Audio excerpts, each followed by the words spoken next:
Yeah, I'm good right there, yo. Yeah. Them real niggas can't relate. Yeah, yeah. Them real niggas can't relate, man. Carolina stand up. Yeah. Hey, baby, tell me, have you ever seen a nigga chase his dreams? Leaving everything he loved behind to make the screen. Kiss his mama on the cheek, say don't worry, I'll be back. I gotta get you out this shit, I'ma hurry, I'll speed back. You see, that's the type of shit the boy be thinking when he dreaming. And he don't pay no mind to them niggas that's disagreeing, saying, nigga, is you crazy? The same ones that talking be the same ones not doing shit. Hey, nigga, is you lazy? Or is you scared to follow dreams? I know you gotta have one. The opportunities be in your face, you gotta grab one, nigga. But while you bullshitting, I be wood gripping, getting wealthy. On the road to riches, God. Yo, what's good, by the way? What's good? What's good? Hold on. What's good? What's good? What's good? I just got this shit posted in the Discord. And so, like I've been trying to tell y'all recently, too, I've been trying to make sure shit gets started expeditiously in stream. I'm about to go peep Discord. And by the way, if y'all got any film, any clips, any jumping videos, any workout videos that you want me to watch, because I do more than just watch the film, of course, as most of y'all know, right? The basketball stuff, the hooping stuff, the workout stuff. If y'all got any questions about that, any videos, send that through so now I can be able to help you all with that as well. Because I got a couple people who sent in some of their clips from their games, and so I'm about to peep that right now before you get started with this Luka breakdown. And so it was low-key unfortunate though that Luka scored 73 on that Friday. I ain't gonna lie, since that shit was a Friday, I was like, damn, that's the last day before the weekend. So I was streaming on the weekend. I was like, damn, that shit was tough. But I had to peep it because there ain't nothing else better to watch. You know what I'm saying? Nothing really else better to watch. Yo, what's good, Satcho? What's good? What's good? What's good? Hold on, let me see if I could. Where is it? Your film? All right, boom. Yeah, I think 2 people sent their videos. Let me see. Boom, boom, boom, boom. All right, boom. I'm about to peep it right now. I'm about to peep a couple of this stuff right now, and we're gonna get straight into this breakdown. Hold on. Let's go mini camp. Let's go mini camp. Boom. That's that nigga mix. RIP. That's tough. That's tough. That's tough. That's tough. That's tough right there. But I think I seen like 2 of these already. These are like free throws. I can't really review free throws. These are free throws. You know what I'm saying? I can't. What you want me to tell you? Change your routine? Your routine is only something that's comfortable for you. Something that's going to help you get your rhythm. So whether that's going to take 0 dribbles or take you 5 dribbles. But I would say this, though. When it comes down to free throws, I don't know if a lot of people even understand this part to where the more you do and the more time you take, it could be a detriment to you because it could lead you to overthink. You know what I'm saying? And so I feel as though even on free throws, like me personally, I'll just take 3 dribbles, boom, 1, 2, 3, and kind of get a good flow, good bounce, good move to it. You know what I'm saying? Just a little flow, and then boom, shoot it, right? The key when it comes down to free throws, I'll also say, if you're trying to figure out what your routine is doing something that's going to not allow you to think so much, right? Something that's going to get you into that flow and prevent you from thinking. So that's all I got to say when it comes down just to free throws in themselves. And I would also say, of course, like you could just tell by movement that if you're even to put you into like all black shadow, put him into an all black shadow, right? I was able to see like how his frame looked. I could just tell by the movement that you don't have great control over your body, and you're just gonna get that as you get older, and as you play more and more, right? The more you play basketball, the more you'll build strength, the more you'll build hypertrophy for basketball. So. And boom, these is another free throws. It might have been the same video. What the fuck? I think this is what Mix was talking about in the Discord. He was like, who the fuck do that shit? Hold on. Could he have caught that shit? Hold on. Hold on. Game just said, fuck that. He could have caught. Possibly. You would have had to jump for that. And at the position he was in, he probably would end up jumping out of bounds. But it was low-key thrown late as well. Like, you should throw this right now. You know what I'm saying? Because you can even peep this right here too, right? As he's even getting here, he just realized he's not matched up right now. He should already be reading this as a ball handler, just scanning the floor and seeing who's matched up, right? Because even if you intend on running a play, The one thing as to what you can do to not run the play is make a read, so then you can be able to already go and make a play. Because all the play is there to do is for you to go and make a play to score, right? And so, like, you'll see a lot of times, especially in the NBA, where point guards will be sitting here probably about to run a set, or they're getting into an ISO, and they don't even do anything. They just swing the ball over super quick, right? Just a quick swing over to the middle, the left wing, the corner, right? You'll see James Harden do that a lot of times. You see him get into his breakdown, boom, swing, right? And then not even try to put any load to that pass, because what the person that's guarding that other player is doing, they're already in help. So quick swing over, especially one pass over, boom, right there, a shot. You're playing out the spot up. So, but Buddy, dumb, what the hell? Buddy was dummy young. But of course, at this age, you don't really know how to look for those things.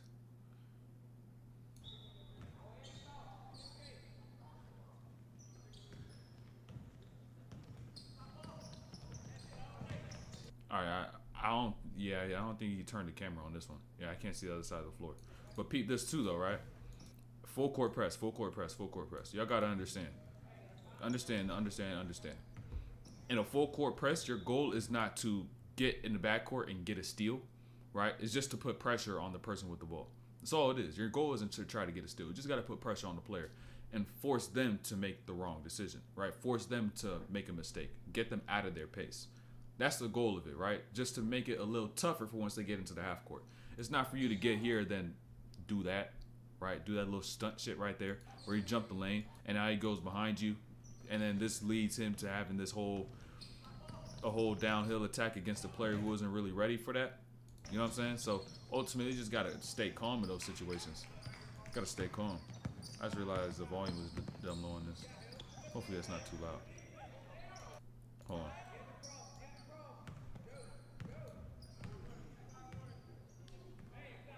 But this is him too. I'm pretty sure. Yeah, this is him, right? 15, right? I'm tripping. Unless I'm tripping. Yeah, he's 15.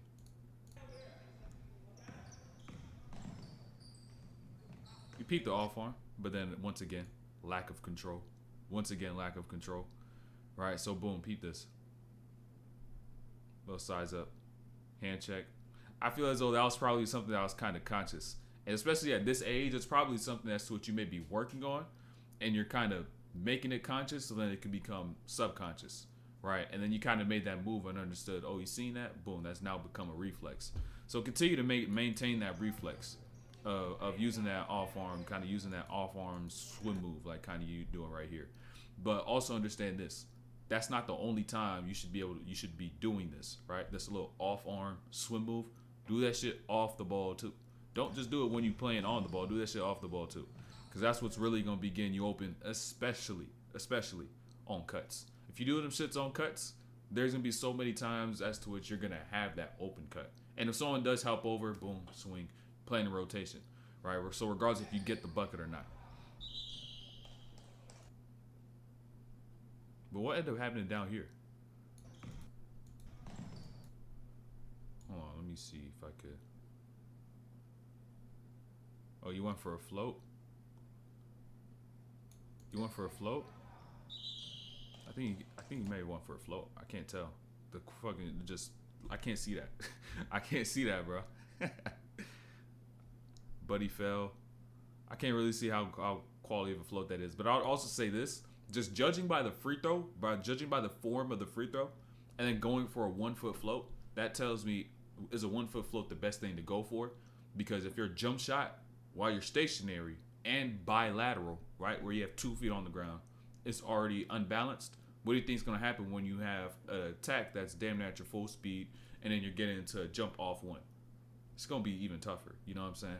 And so I feel like you need to put more of a priority on just learning movement, right? And then even probably at your age, you don't need to lift weights, but anything, do anything that's body weight, right? And I would also say, when I say learn movements, by the way, do dribbling movements, do basketball movements, and if it's dribbling, do it without a basketball, right? Almost get to the point where you take that focus off of having a ball in your hand to control and focus how you must move your body. Once you're able to do that, then you add the basketball in, because the basketball is another variable, right? And how you move your body is another variable to ball handling, but it's just not talked about because it's ball handling and ball control and all ball manipulation, cuffing the ball. Like, it has everything to do with the basketball, and never says anything about your body in any of the terminology. So that's where people get it fucked up too. Breaking down Laker games will bring you a huge following. Just food for thought. The thing is, I used to watch crazy Laker games last season, and like, I just like to more so watch what really keeps me excited and what I'm ready to watch. One, and then y'all could really learn from too, cause like, I did a lot last season. And what ended up happening is that I was one of them channels that essentially I was only getting a lot of views on just Laker videos, and I ain't want to be a one team channel, right? I don't want to be a one player channel where you're gonna come here and see me break down Lakers games for 3 out of every 5 videos. You know what I'm saying? I should, the one where they played the Warriors this past weekend, that one was, I really did contemplate that between watching that and the Luka game, but Luka game one, that shit's historic. That shit's gonna live on forever. So once I post the video damn near live on forever. Opposed to like the Golden State game against the Lakers, it was really good, but I did just watch the Warriors, the stream right before that, like that Friday. So I was like, damn, I got to see this Luka 73 piece because that's just historic. What's the biggest thing if you want to get ranked in high school?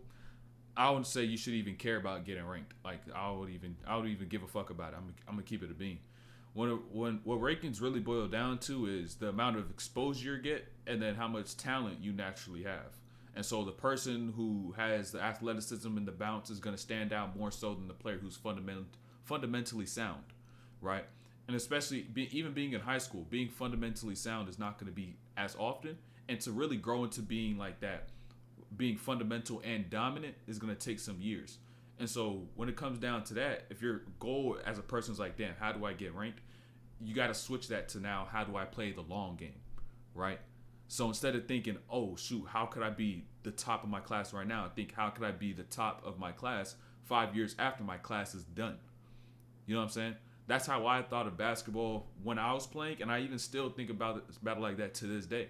There's people who are going to be more naturally talented, but as I continue to get better day in and day out, right? Even though you don't see me work out and all this other stuff, my main goal right now is to continuously get better as a player, so I could learn more as a player, then help y'all get better as players. So it's like a whole little connection between it all. But that's all for me to say, is that it's a continuous growth. You shouldn't want to try to peak out right now and be the best now. You would want to be the best later, when the shit really does matter.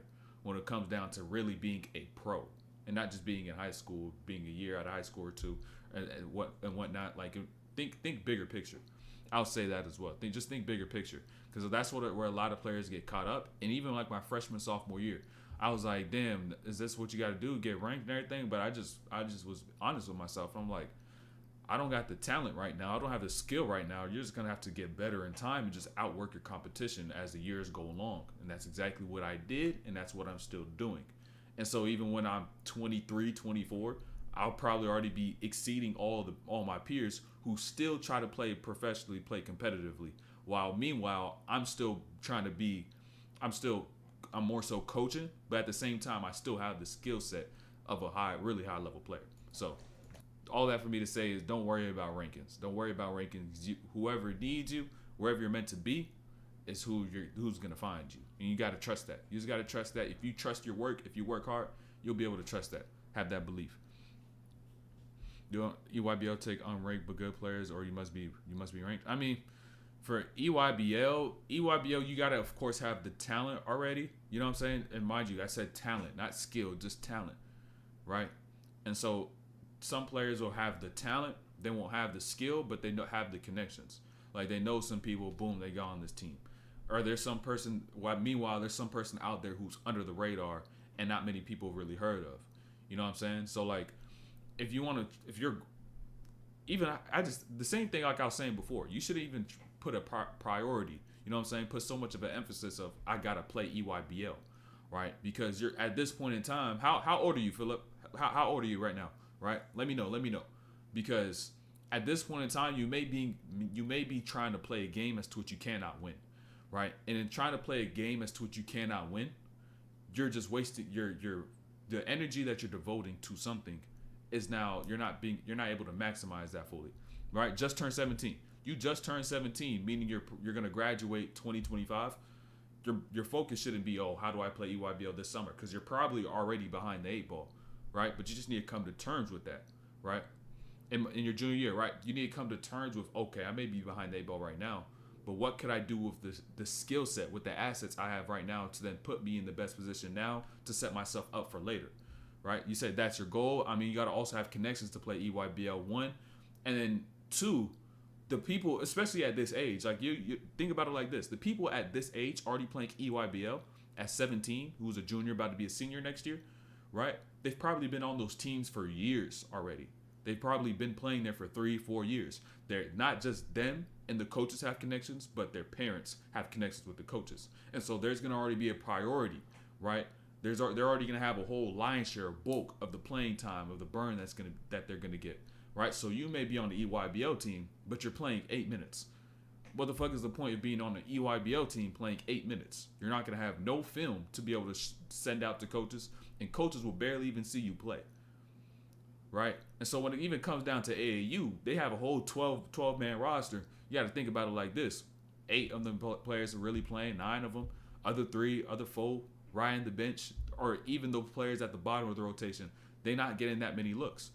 And if your goal right now is just to play EYBL, by any means, go to the EYBL team and be the person that's either 12 to 9, right? But you won't get playing time to be able to showcase the skills that you have to then put you in a better position later on, right? And it just made me think about the one girl who played for Louisville, I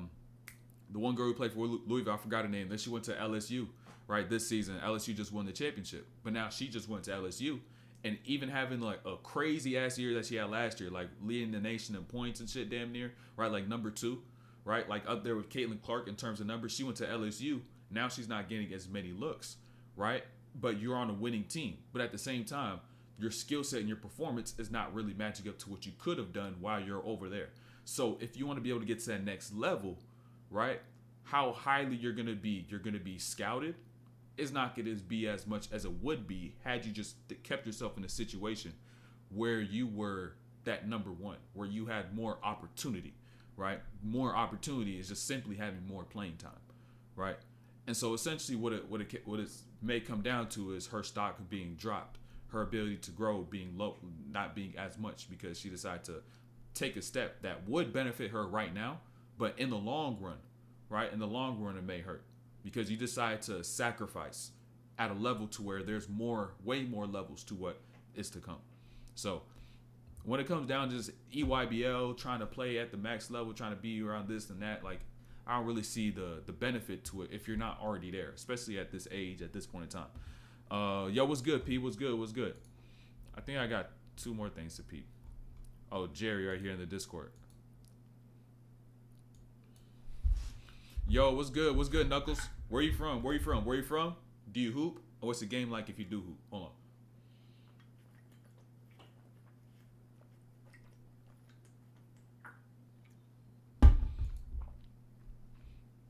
I was also going to tell y'all this. Bro, I'm restarting my Vert program. Not restarting from scratch. I'm restarting from my second phase. So I have 4 phases. My first phase, I already been doing it for quite a bit of weeks.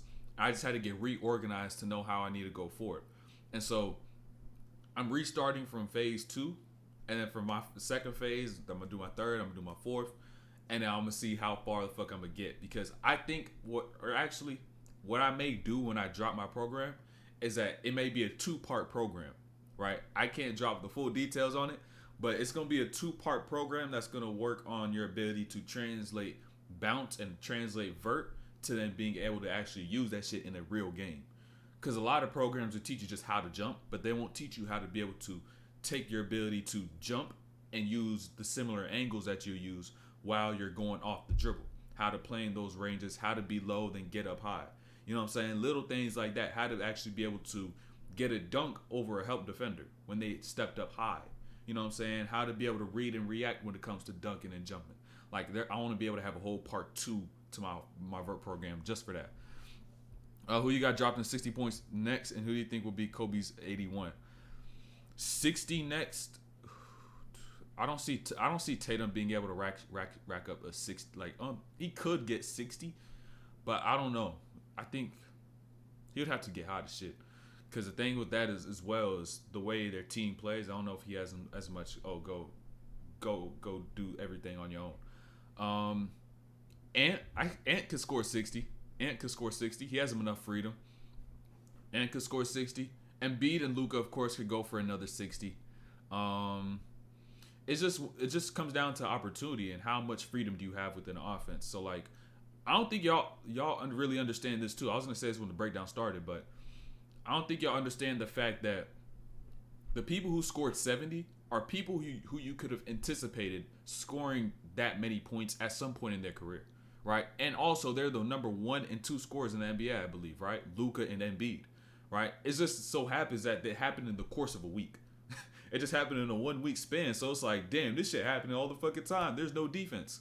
I beg to differ about that, right? I'm gonna talk about that a little later, but I beg to differ, you know. And so when it comes down to that, it's like they're gonna do it at some point. Embiid was gonna get his shit off at some point. Luka was gonna get his shit off at some point. It just so happened that they did it 1 week after the other. So it's like, damn. And then also the ones that are crazy though, I won't be surprised. Like the ones that you could really be surprised about are the Karl Anthony Towns, and that's it. D Book, that's tough. Like he had a 62 piece lost. And the funny thing is, I literally just thought about this. The same day Embiid scored 70 and Cat scored 62, Embiid won and the person who scored 60 lost. The same day Luka scored 73 and Booker scored 62 or 63, Luka won and the person who scored 60 lost. The person who scored 60 lost. So just thinking about that, like, yo, that's kind of funny. Sure, he said sure. Oh yeah. Oh, let me know what y'all think too. There may be some players I forgot about. Let me know who y'all think will score 60 next, or if it'll just be a repeat of Embiid, Luka, or some shit. From Nigeria, obviously I hoop because I'm watching you. I mean, not everybody who be watching me hoop. Some people just be fans and they be like, oh, let me just look into some real basketball analysis and shit like that. Freshman in high school, started playing ball a year and a half ago on some NBA shit, on some late bloomer shit. Is that the first time you picked up a basketball entirely though? Like a year and a half ago, the first time you picked up entirely, you started playing organized about a year and a half ago. Lacking consistent shooting, the rest of my game is kind of mediocre to be honest. So I'm trying to get all my stats up. I would say do this. This is the best thing you can do because you just started a year and a half ago. You kind of fresh, right? You're fresh into the game fairly, right? Get good at one thing, right? Get good at one thing for now, right? Because what if you say shooting? I would say get really good at shooting right now, because it's not just the skill that's going to help you. It's also the process that you're going to be able to learn. So it's going to make everything else easier to learn, right? So really understand this. I got to go full screen. I need you to understand this, right? So the best thing you can do right now, learn shooting, because that's the most important skill in today's basketball, right? Learn shooting.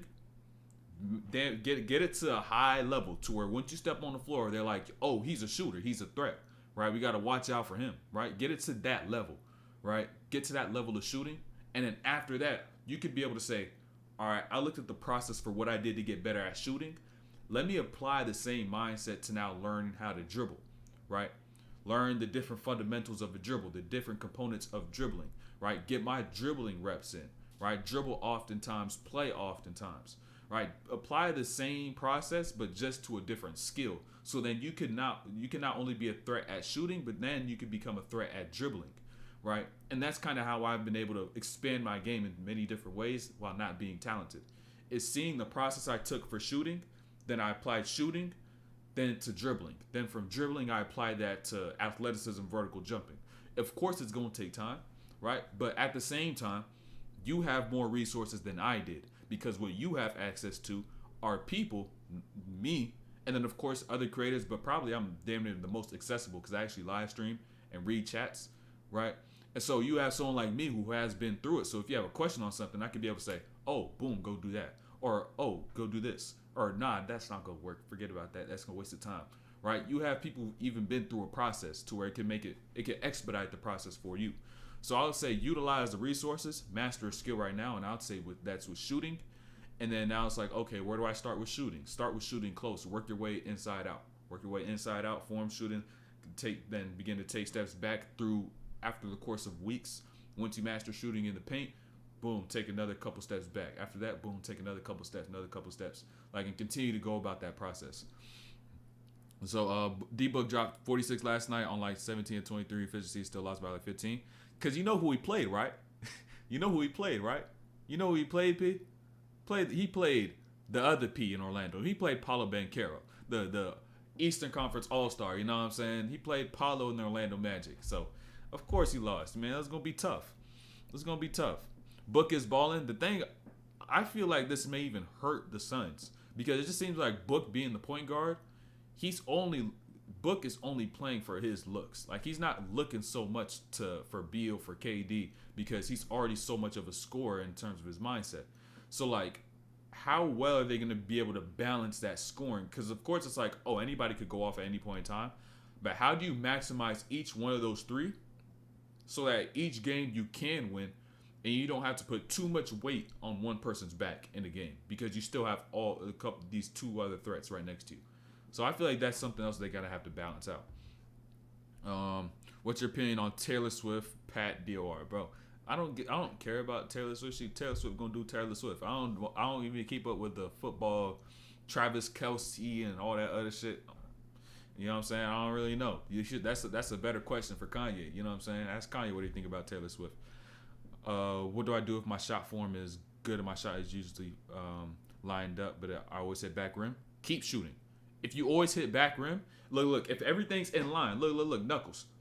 If everything is in line, and you're always hitting back rim, you just need to put a little softer touch on the ball, right? Don't miss short, but put a little less on the ball. Probably put the ball in the air a little more. Give the ball a little more arc, right? That's all I'll say to do.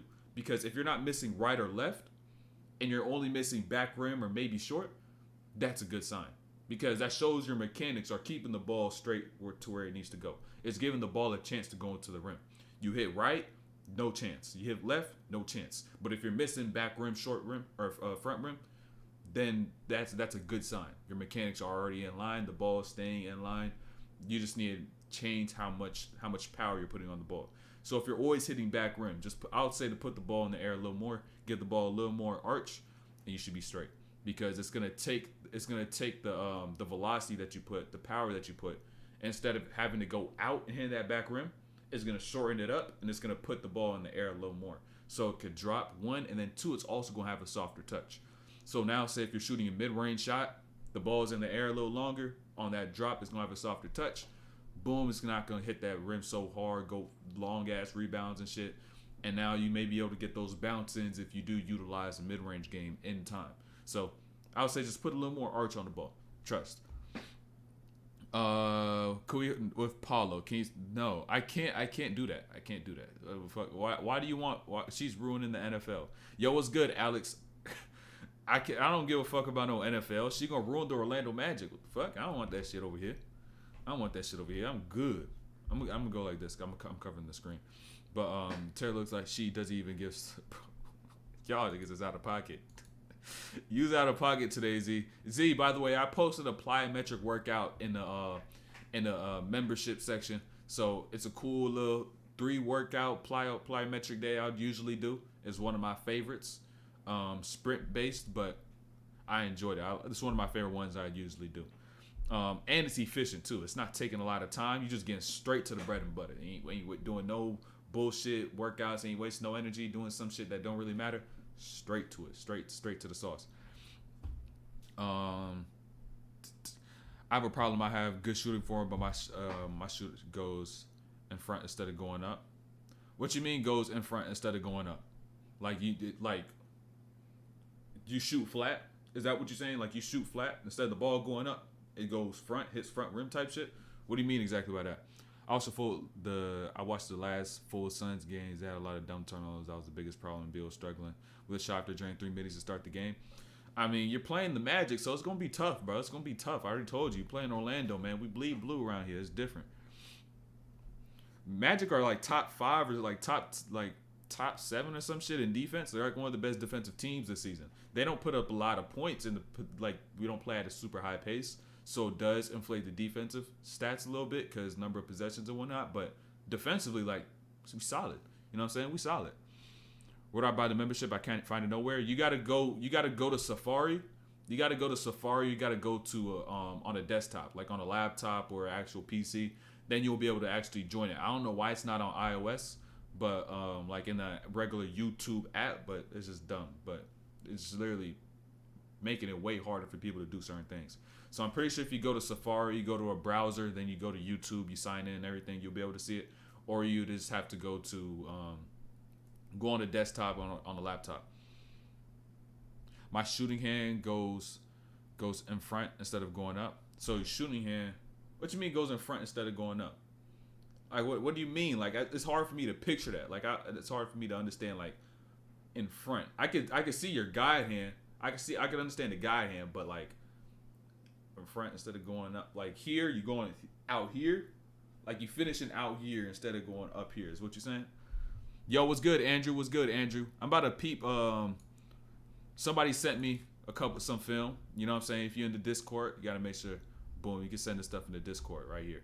You know what I'm saying? You got a your film section in here, so I may even drop the link in here right quick in case y'all ever got some film that you want me to break down or some shit. So I just need to peep these couple of these videos before we even get started. We're going to get started on that Luka breakdown super soon. Let me see, where was I at? Boom, boom. Okay, so you meant here in front instead of going up. Okay, that makes a little more sense. So I would say it's as simple as this. You already know the answer. A lot of y'all be knowing the answers. You just don't really think about it. And it's literally right there in front of your face. You said, my shooting hand goes in front instead of going up. So what do you now got to do? Instead of leaving your hand here when you shoot, you got to get your hand up. Gooseneck, hand in the cookie jar, right? Y'all have heard that before? Gooseneck or hand in the cookie jar. You must have heard one of those two before, right? And so you got to finish up here instead of finishing down here, right? And so now that means when you gather into your shot, you got to make sure your forearm gets underneath the basketball. You can't shoot with a straight wrist. You may be shooting with a straight wrist like this, and so it's hard to be able to finish with a high hand, right? I mean, just go like this. So maybe if you shoot with a straight wrist, with a flat wrist, you may be here like these and then try to go like that. So now you can't even get the ball underneath, right? You can't get your arm underneath the ball. So you kind of want the ball to be able to like sit right here, so then you could go up and finish into that shot instead of being here and just, you know what I'm saying? Bad extension, bad utilization of your arm and your muscles, right? So I would say make sure you get in your hand here. Make sure you have good wrist mobility so you could get that ball to sit back right here. Boom. Up over the top. You know what I'm saying? Think, like I said, hand in the cookie jar up here. Hand in the cookie jar. Of course, this arm wants to be extended out, right? Just watch the good shooters either do that. And then think gooseneck as well. You see a gooseneck, search up a gooseneck. You'll know exactly what I mean when I say gooseneck. You know? How do I develop a left hand and better ball security? I usually can beat people off moves and explode by them. But then I lose the ball and then try to... Hold on. Remember what I said before, though, Knuckles, right? You got to master a skill first. Get really good at a skill so you can become a threat. Because once you become a threat, that's how you get a spot on the floor. I got a scholarship to college because all I could do was shoot. I couldn't dribble. I was barely even good at defense. I only knew how to take charges and be disciplined to our rotations and everything and whatnot. Couldn't really guard the ball. I only knew how to shoot for real, right? Couldn't dribble, didn't have bounce, wasn't a really good finisher. Ended up getting a scholarship because I could shoot, right? And then of course there's other factors that kind of pitched into it, but that was my ultimate skill, right? I got on the floor and the gravity that I brought was because I could shoot. If you already have a skill right now, a year and a half in, that you already recognize, oh, I'm already really good at this. Like you said, you could get by at people, but you can't finish. Are you already good at ball handling? Are you already good at ball handling? Are you already good with the quick first step? Because if that's the case, if that's your natural talent that you already have developed now, I would say go learn that first before going and learn shooting, right? Because the key to being a good player is to understand what your superpower is. Then once you understand what that is, then you expound upon it, right? You begin to add layers to your game that now cater to what you're already really good at, right? What you're naturally inclined at and what you're just best at, what's bringing you the most gravity. So like Steph built his game around the shot, right? His handle's not better than his shooting. His finishing's not better than his shooting. His shooting is the best thing that there is. Then he added shit around that, so now he's really a complete player, and then elevated all those skills at the same time, right? So it may have been at like a hierarchy like this, right? So where you have his shooting, then you have his finishing and his ball handling right here below his shooting, and then you have these other components, and then in time he just literally took all this right here, pushed that shit up. Like it just all went to another level as he continued to work on his game. And so if you already know what you're already good at, I'll just say go ahead and really master that skill. I wouldn't say try to learn too much, but let me know if you already know what you're good at. Like most did, his 7-3 mainly came from free throws. Oh, Luka only had like 16 free throws. Luka had 16 free throws. In the first half, he barely shot any free throws too, which is the crazy thing. I was watching the game. I was like, the whole first half went by. I was like, wait, motherfucker barely shot any free throws. What the hell? And then he literally got fouled that same exact play. A Tyrese Halliburton breakdown. Of course, we're going to spin the block on a Tyrese Halliburton breakdown. Thanks, man. No problem. Dimitrigi. Hopefully I said that right. And then where did you play on scholarship? I went to an NAIA, like a D2, in like South Florida. I didn't even play there. Like I stopped playing before I even had the chance to play, because I was like, damn, I really want to get into coaching. So I was like, fuck, I'm gonna get into that. Literally just like that. I was like, went through the whole training camp, went through the whole preseason, went through even scrimmages, played other like D2s in the state and like shit like that. But I was just like, nah. You know what I'm saying? I was just like, nah. It's not finishing as bad as an undersized guard. Oh, I would say finishing in general, you may not have all the lays and shit, but you at least need to have a floater. At least have a floater if you're an undersized guard. At least have a floater. Like you need a floater like down pat. Like that. Like you see it come through a lane, you're like, that's a bucket. Like you need that type of shit. Like I know you see Jalen Brunson, once he gets down that lane, you got a little area, you see help step over, you see that shit go up like that, you're like, oh, that's a bucket. Like you need to get your float game like that to where it's like a layup. You know what I'm saying? Or you see like Emmanuel quickly, you got a really good float. You know what I'm saying? Get that float game elite. It's key. Can we see more SGA breakdowns? I was thinking about watching the Thunder game against the Pistons because they lost. Because they lost, but I was like, nah, I gotta watch Luka, bro. I'll keep it in mind though. All the time though, like those players constantly cycle my brain in terms of what breakdowns I do. So don't think I did a breakdown once and we're never gonna see that player again. I can literally go back at any point in time. It just depends on what's there and also what's really intriguing and what I feel as though I could best communicate to help you all get better at the same time. I suck at finishing, can't make open layups or just layups in general. I'm under 6 foot, by the way. Seems like you got a lot of reps to get up, my boy. Don't do no Mikins. I call them Irvings. Get underneath the rim. Just put different spins on the ball, different heights on the backboard, different touches. That's all you need to do. Don't do the George Mikan bullshit that coaches tell you to do. That's some bullshit. I don't do that shit. I don't do that. You know what I'm saying? I just do them Irvings. Kyrie said when he was a kid, he had a broken backboard, different spins, different touch, different height on the glass. So now once he gets in the lane, he knows how to properly put enough touch and be able to disassociate his body momentum from the ball. That's one of the most important skills when it comes down to finishing. That's really a gem, right? Once you gain so much control, just simply learning the touch, you're able to disassociate all the speed that you may bring in from driving. You know what I'm saying? And so that's something that's to which Kyrie's able to do. He may be coming in the lane 10 miles an hour, boom, hit a lay, and the ball is just moving so gracefully. You can just see the ball, boom, boom. Like it's like he barely even put any real touch on the ball, but yet he's going so fast. Shit's crazy. Are you gonna come back to Twitch? Possibly. Yo, what's good, Zaries? You go over the clips right now. I can't go over more clips after this. But if you got some, send them, and then I'll peep it next stream on Wednesday. Twitch in time, possibly. I'll see. I don't know. It's just YouTube has everything all together: live stream, videos, shorts, easier. Can you do a video on how to score without much dribbles at simple moves? I think I already do have a video. I have a Kyrie video on that. I don't know if you watched that already, but I have a Kyrie video on that. It's Kyrie when he played the Bucks or played the Timberwolves. Where how to score without dribbling. It's literally titled "How to Score Without Dribbling," and then some other stuff with Kyrie Irving. You'll see it's like one of my maybe 6 most recent video-ish, you'll see Kyrie as a thumbnail. I have one of those on that already, but I'll continue to, of course, in time, talk about that. I feel like I'm pretty good at my first step in blowing by people. My handle is inconsistent. Someday I could put on a claim can't lose the ball the days I literally can't even do a delay tween, right? Get reps.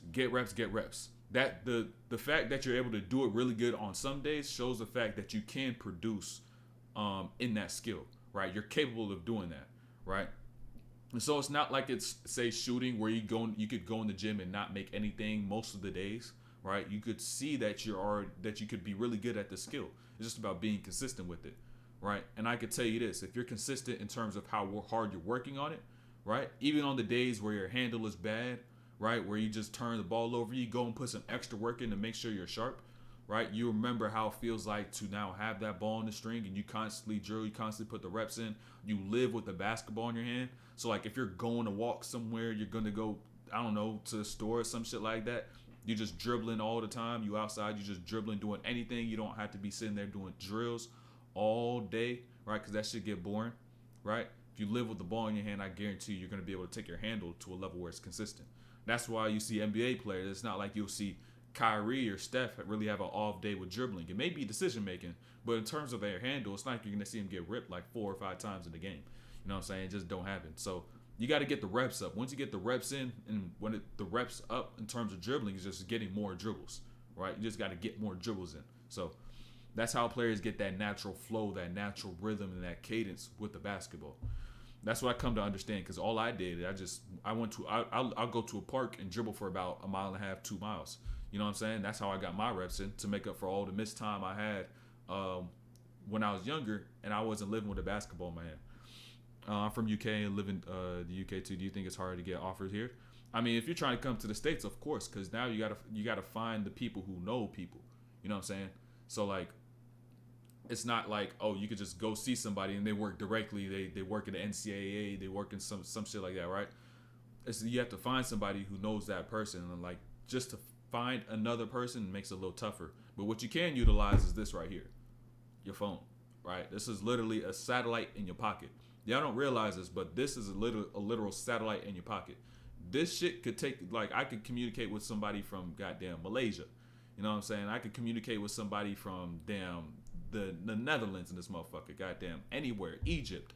You know what I'm saying? Like, it could take you so many places, but we don't utilize what we have, the resource that we have, for the type of shit that we want to get done. You know what I'm saying? We got caught in a loop, got caught in the system of using this only for the commercial benefit in the capital of the people who do use it. And so like you get entrenched in that system, you get caught in that loop, and you never realize we have all the resources we need to be able to accomplish that we want, all the things to which we want. It's just that we don't use those resources effectively. And so you got to kind of understand that. What's good with Kyrie? What you mean what's good with Kyrie? I need to peep this though. We need to get to a Luka breakdown. Oh yeah, I think he sent something about this too right here. He said, I would normally catch a rebound defender, but I never thought of a situation where I would catch it with 1 foot in the paint and have 3 seconds. Okay. Yeah. So literally just reading that. I read this a little bit before, right? And this just made me think, right? You said, all right, I caught in the paint, right? Ended up catching the paint. You're like, oh, I have 3 seconds. You panicked. 3 seconds is longer than you think, right? Pause. Look. Understand. And refs, look. In reality, what it's really gonna be, it's really gonna be like this, right? Refs are not really gonna call the 3 second as soon as you catch it, nor are they gonna count it every single time, right? It's gonna be something like this.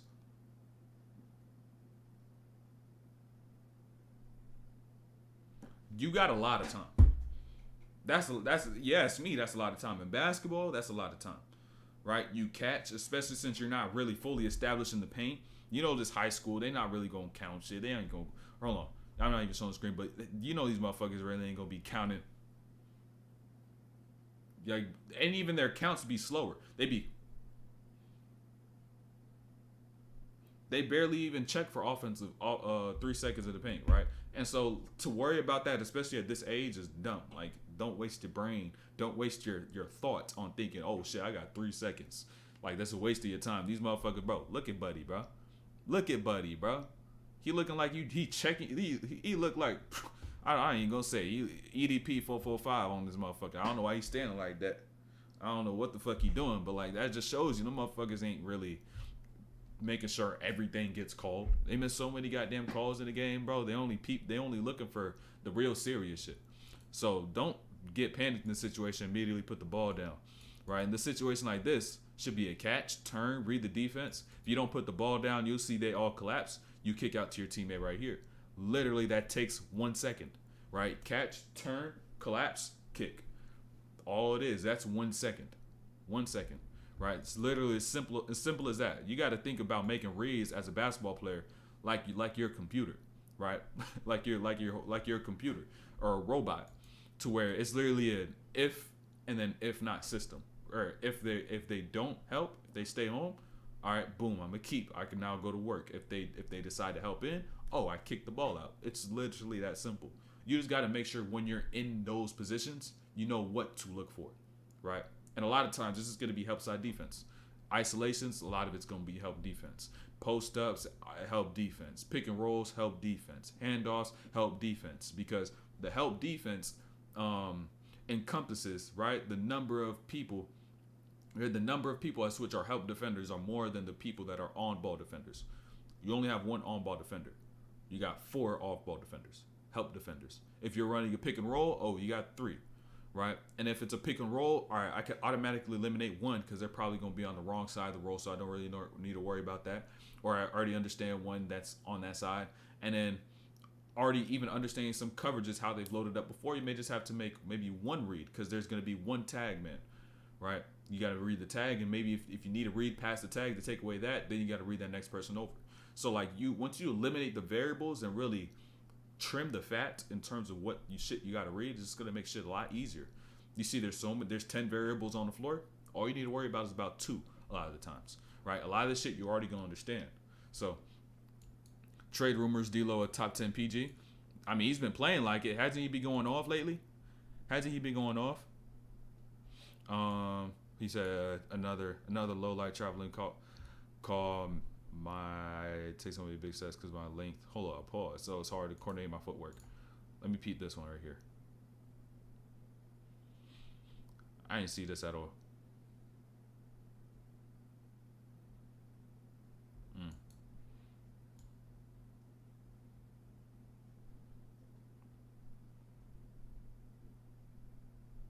2, 3, 4. It's just footwork. If you get your footwork sharp, like it'll get easier. Like operating and taking shorter steps, right? Being in tight quarters, right? In a situation like this where you have a defender on you, where you're going through contact as well. So that's, if anything, that's what's making it, what makes these situations a little tough. Get your footwork a little better, and then of course you'll need to get a little stronger, so then you can't get pushed off your line. And you need to take more steps, right? I have a good clip I'm gonna show a little later on that's gonna embody that component, that skill. So when it comes down to Luka, it's a little bit later in the breakdown. But speaking about the breakdown, let's get to the breakdown.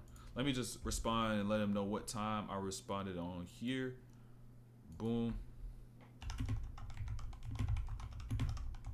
I don't even know if he's here on stream. Boom. Brown 42. And today's, I want to get today's breakdown started quicker, but fuck it, we about to start now.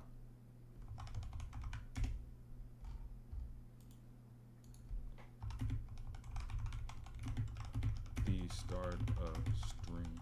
Boom. All right, let's get to this breakdown though. Let me open up these files right quick. Let me open up these files. Boom. Got many gems, of course. Boom. Got that. Boom. Let me open up this right quick. Now, let me get this, of course, uploaded on Instagram. Let me get a quick video.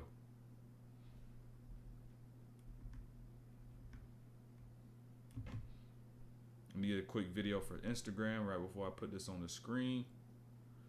And then as soon as I do that, we gonna get started. So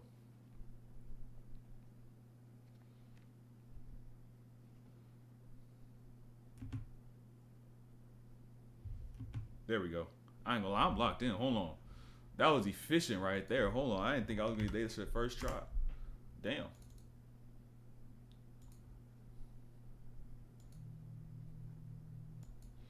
boom.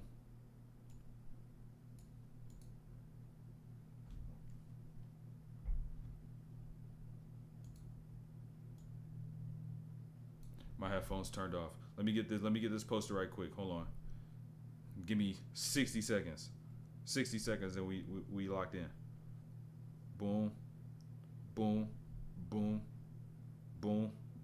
Boom. Hold on.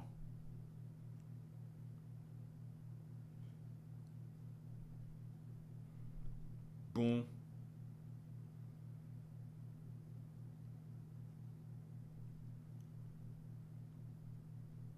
Boom.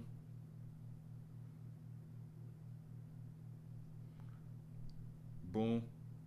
Boom. Boom. Told you. Oh, Z said he out. All right, boom. I'll catch him. But let me reset these headphones. Once I reset these headphones, we locked in.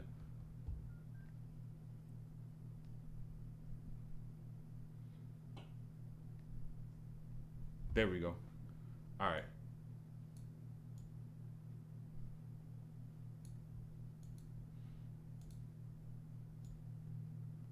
Boom. Hold on. Let me change the volume on this. Right there. We cool. All right. Here we go. Finally. Finally time for the breakdown, man. Got that uploaded. And get some water.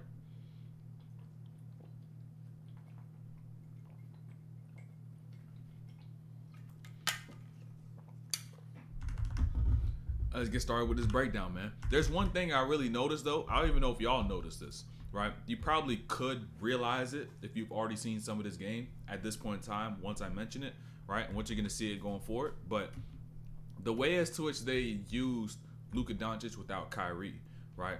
And so with the Mavs not having Kyrie there, if Luka has the ball in his hands the whole time, he's going to be exerting a lot of energy. So what they did in this game is got Luka off the ball a lot, right? And so now he doesn't have to work so hard to be able to find his angles. Like in a situation like this, right? To start the game out, he's just already right there in the half court getting straight to what he wants to. And understand how he even got that angle and how playing off the ball opened up that angle, right? Because understand, instead of Luka having to bring the ball up the floor, right? Start at the logo, run a pick and roll. He's catching right here, a couple feet right behind the line. Right? No live dribble, right? And so now Derek Lively, it's easy for him to find the screen because Jalen Johnson isn't moving because there's no live dribble, right? So he could find the screen better. He could set the screen better. Luka could get off the screen tighter. So now once he's getting here, he just plays at his pace at this point. And now since he's already playing so slow and could do anything to manipulate a defender, Jalen Johnson doesn't even try to get in front and recover and make a last-ditch effort. Right, once again, another play about to occur right here. Once again, right. You peep. That was like the first or second play they had. Now, next time down, where they got Luka off the ball. So now off this pin down, he's already dead off that screen. Terrible defense on the pin down, right? He literally just killed himself. Not, of course, in that manner. I don't know how hard YouTube be taking the words in terms of language, but you know what I'm saying? He eliminated himself, right? So boom. All this separation because Jalen Johnson put himself in a bad position off that screen. So now, boom, right there. Now watch this step right there. Right step, but into a fade. You got to understand why Luka even gets into little things like that, right? Got to understand, right? So, like I said before, if Jalen Johnson's already going to chase Luka Doncic over, you need to get to the outside shoulder. But what does he do? Stay in between Luka and the rim, which now puts him in perfect position to get screened and get hit, right? So, catch by Luka, he don't really like this shot. He see a whole lane. I ain't gonna settle, right? Boom, I get into this lane. And now with Capella here, Luka's not gonna be able to beat Capella up high. So what Luka's gonna do, utilize his deceleration off this right step, and instead of stepping right and getting to the rim, he steps right, fades away. That's a 1 foot step back fade away-ish. I don't know what the fuck to call it. But Luka uses it because he's going so slow, he can control all that force and fade back. And right here, I was surprised on this one too. Luka started hitting some combos. I was like, oh shit, Luka's getting his bag early. He got 2 easy buckets in the half court, and now he want to act all crazy, right? He want to look all pretty and shit, but a bucket's a bucket. A bucket's a bucket. I can't hate on it, right? But I want to talk about two things on this play, right? I want to talk about two things. So look, one of the moves y'all really need to utilize more is an in and out, because understand what it does to your defender, right? Let me go back a little more, right? Look, y'all got to understand an in and out is really what's the word for it? What's the word for it? It's really a hack, right? It's really a hack. So just peep after this combo move, after this double behind the back he hits, right? Notice, right? Peep. Cross behind the back, wrap. Watch Jalen Johnson's reaction to this in and out.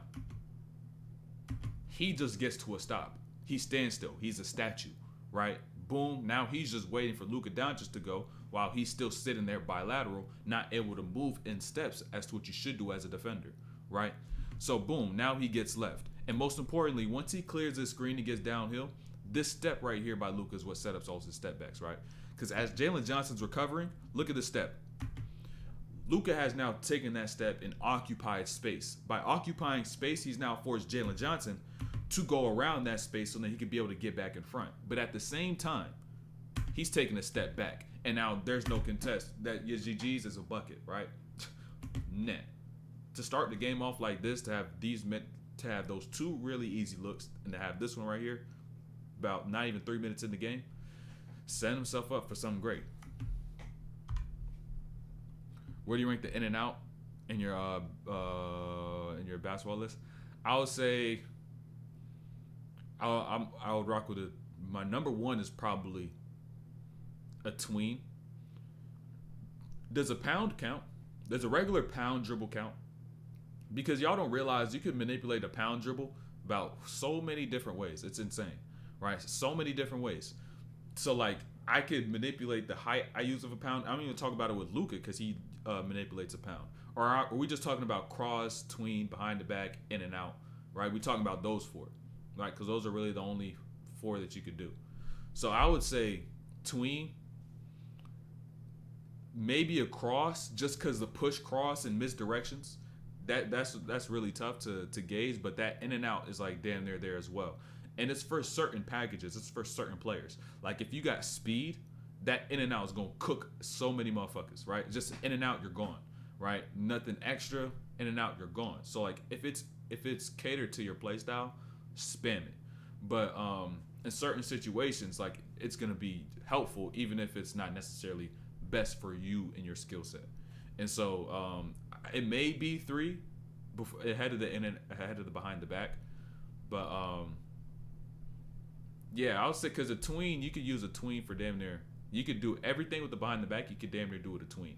So it's like it's tough. I would say tween, cross, then in and out behind the back. You could kind of toss them up. But here too though, y'all gotta peep this.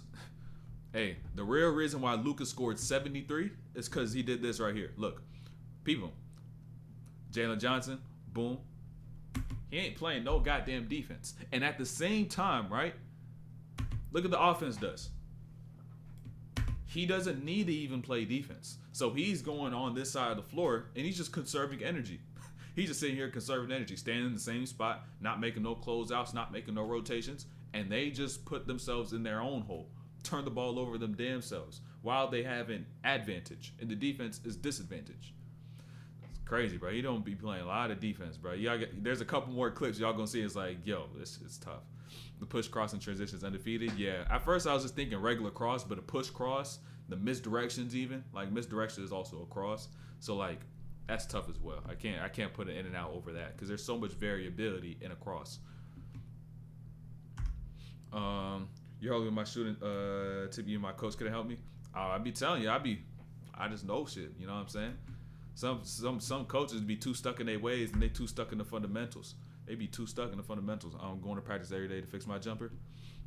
Got to get the reps in. But people will play like this, right? This is a low IQ play, right? Look. This is a terribly low IQ play. Look at Jalen Johnson, right? Rebound, boom. You jump that lane. If you're going to jump that lane, at least get back, right? But guess what he does? Jog back while the person that you jump the lane on out sprints not just you, right? Not just you, but outsprints the next level of player who's able to see everything that was going on in front of their own eyes. Outsprints them, boom, 2 right there. Defenses got to stop trying to make the cheap play and just play disciplined and play honestly.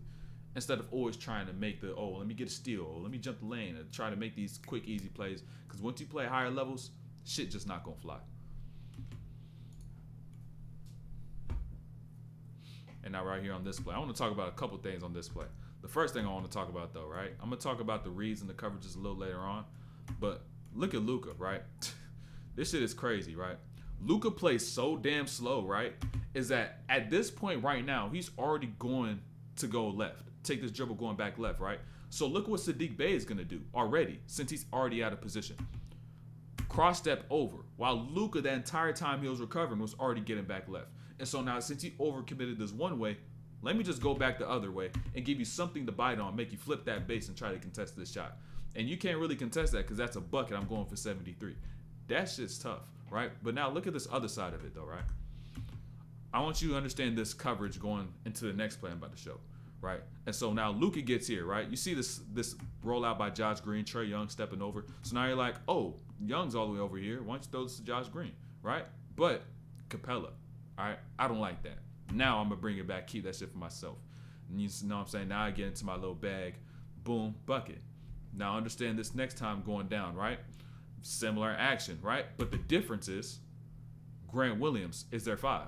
They got a 6'4" 5-man right here at the top of the key instead of guy Derek Lively down here at the rim, right? And so this is going to make all the difference because it's just showing you that Luka's actively making these reads and not seeking to get a bucket for himself, right? Even though he had 73, not every time it was just like, oh, I got to get a bucket, right? So now he gets this way. Exum on the rollout. Mills steps over. He's now guy in the game for Trae. Now what ends up happening? I throw this to Exum. Nobody's at the rim. Tough pass. He recovers. Don't got it. And now Capella gets what he has to do since Grant Williams is at the top, right? Big man making closeouts, you're going to fall for everything. And even if you stay on the ground, your feet is too slow, right? So now Grant Williams, boom, attack, left hand lay. Luka's still making reads, and he's not playing selfishly the whole time. He just so happened to come across so many buckets because the Hawks' defense is just shit. Now understand this. The Hawks' defense might be shit, right? But their offense was looking shitty at times when they're trying to take advantage of the fact of Luka's shit defense. Look, can't even take advantage of that. Luka ain't even touched the rock. You know what I'm saying? So it's like they've been digging themselves in their own hole, allowing Luka to conserve, right? Preserve more energy so that he can be able to go on the other side and bust their ass. Now right here, I want to talk about something. Oh, how do I get confidence? Get my confidence up in real games. Whenever I play my confidence drops when I catch the ball. When I catch the ball, my first thought is to get rid of it. I will say this.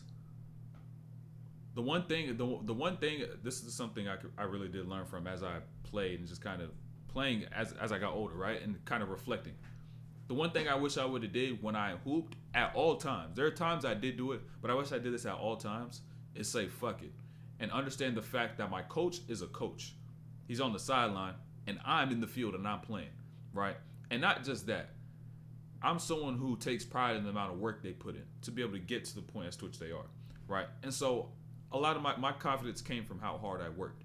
So how do you get your confidence up? I would say you got to make sure you work as hard as you can. So by the time the moment comes around, you cannot second guess yourself in terms of what you're capable of doing. Because you already worked so damn hard that you went there, put the work in, but you proved it to yourself time and time and time again that you're capable of doing this thing, right? And so by the time you get to a game, it's like easy, right? But like you said, the coach comes into play. You begin to think, oh shit, the coach, boom, I want to get the ball in my hands so quick every time in the game. You got to also understand this at your age as well. You just started playing a year and a half ago. You probably don't have a lot of games under your belt. It's going to take time. It's going to take experience, right?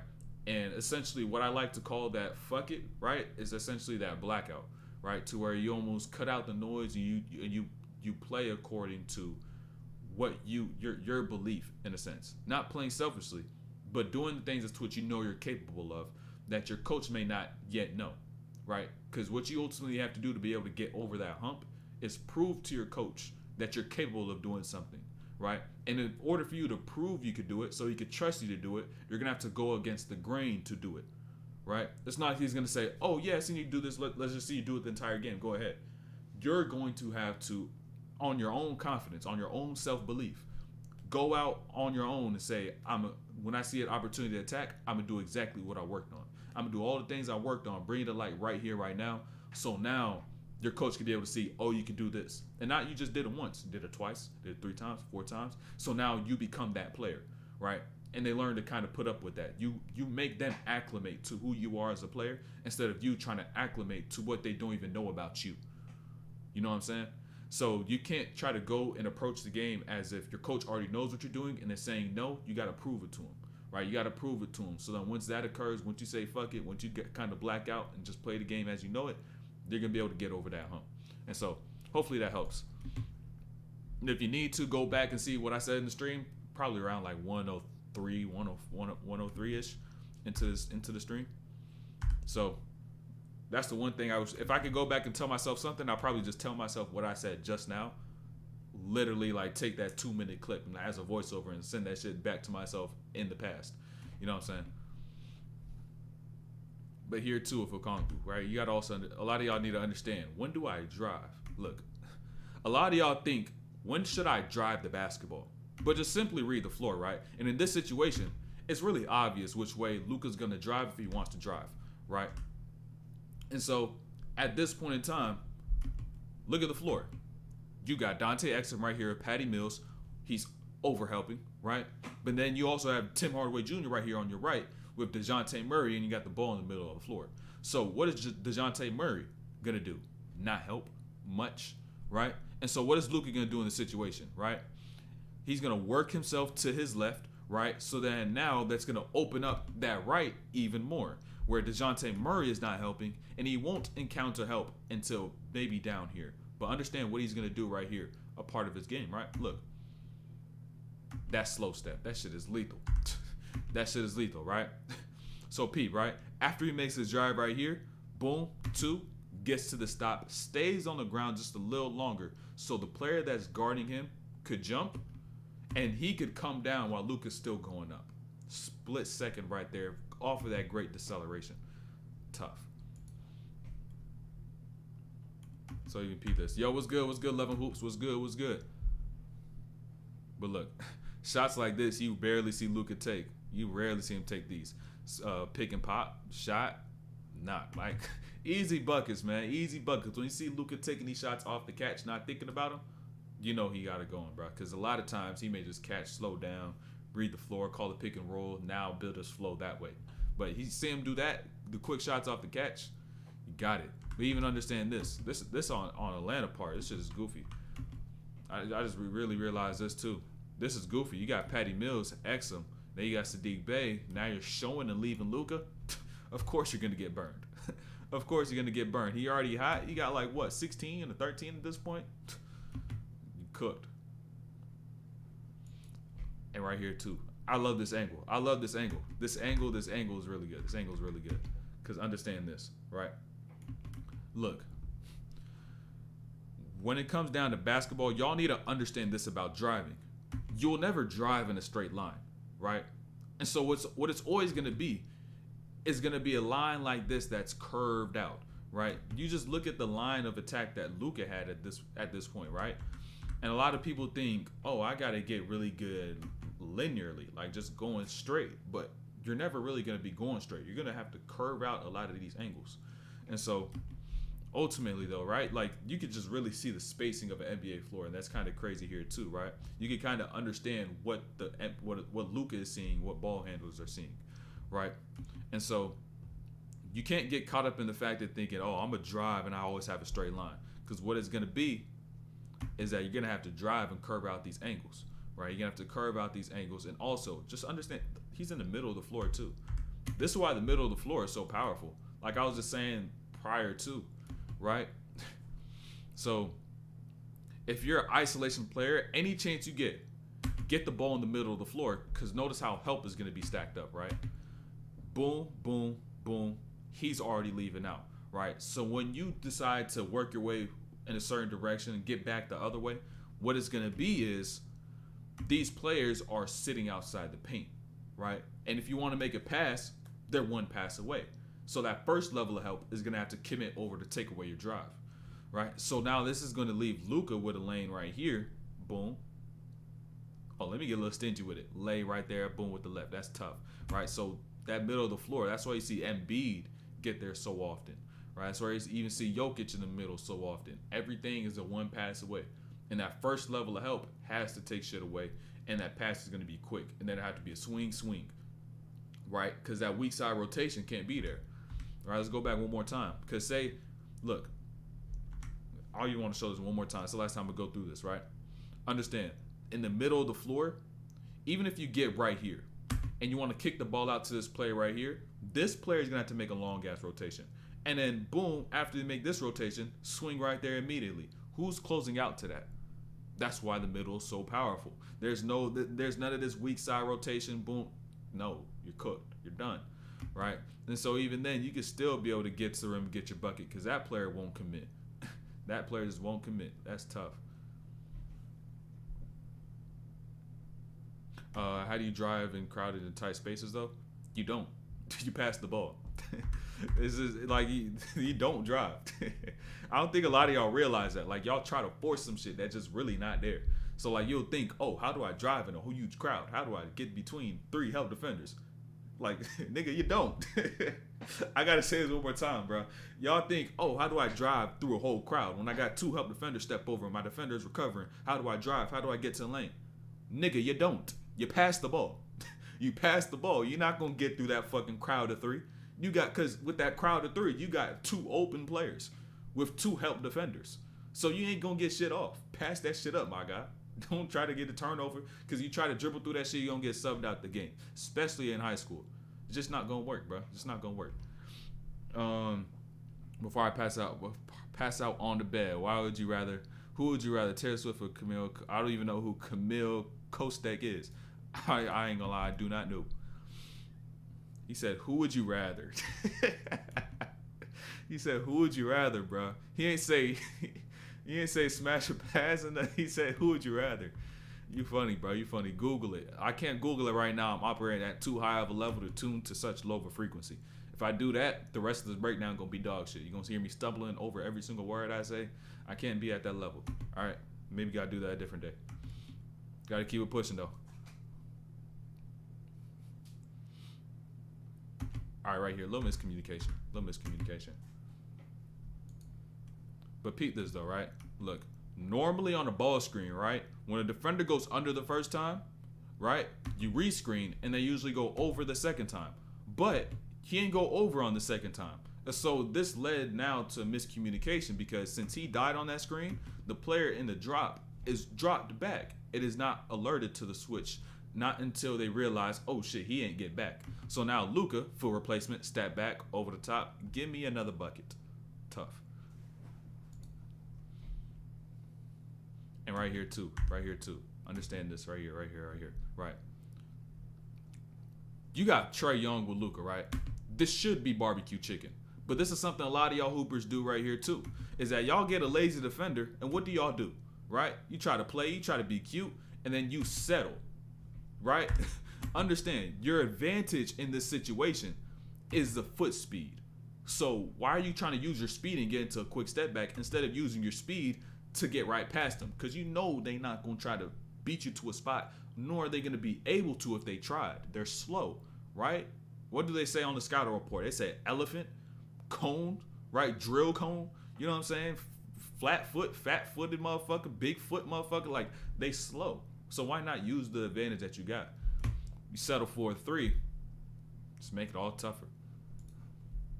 And now guess what happens, right? You decide to settle on that other side, right? You settle. Look what Luka's going to do. He already in his bag. He already cooking. Bop, bop, bring back. I can't even tell you how to consciously think of this. He playing to this game right now subconsciously because he's in the flow, right?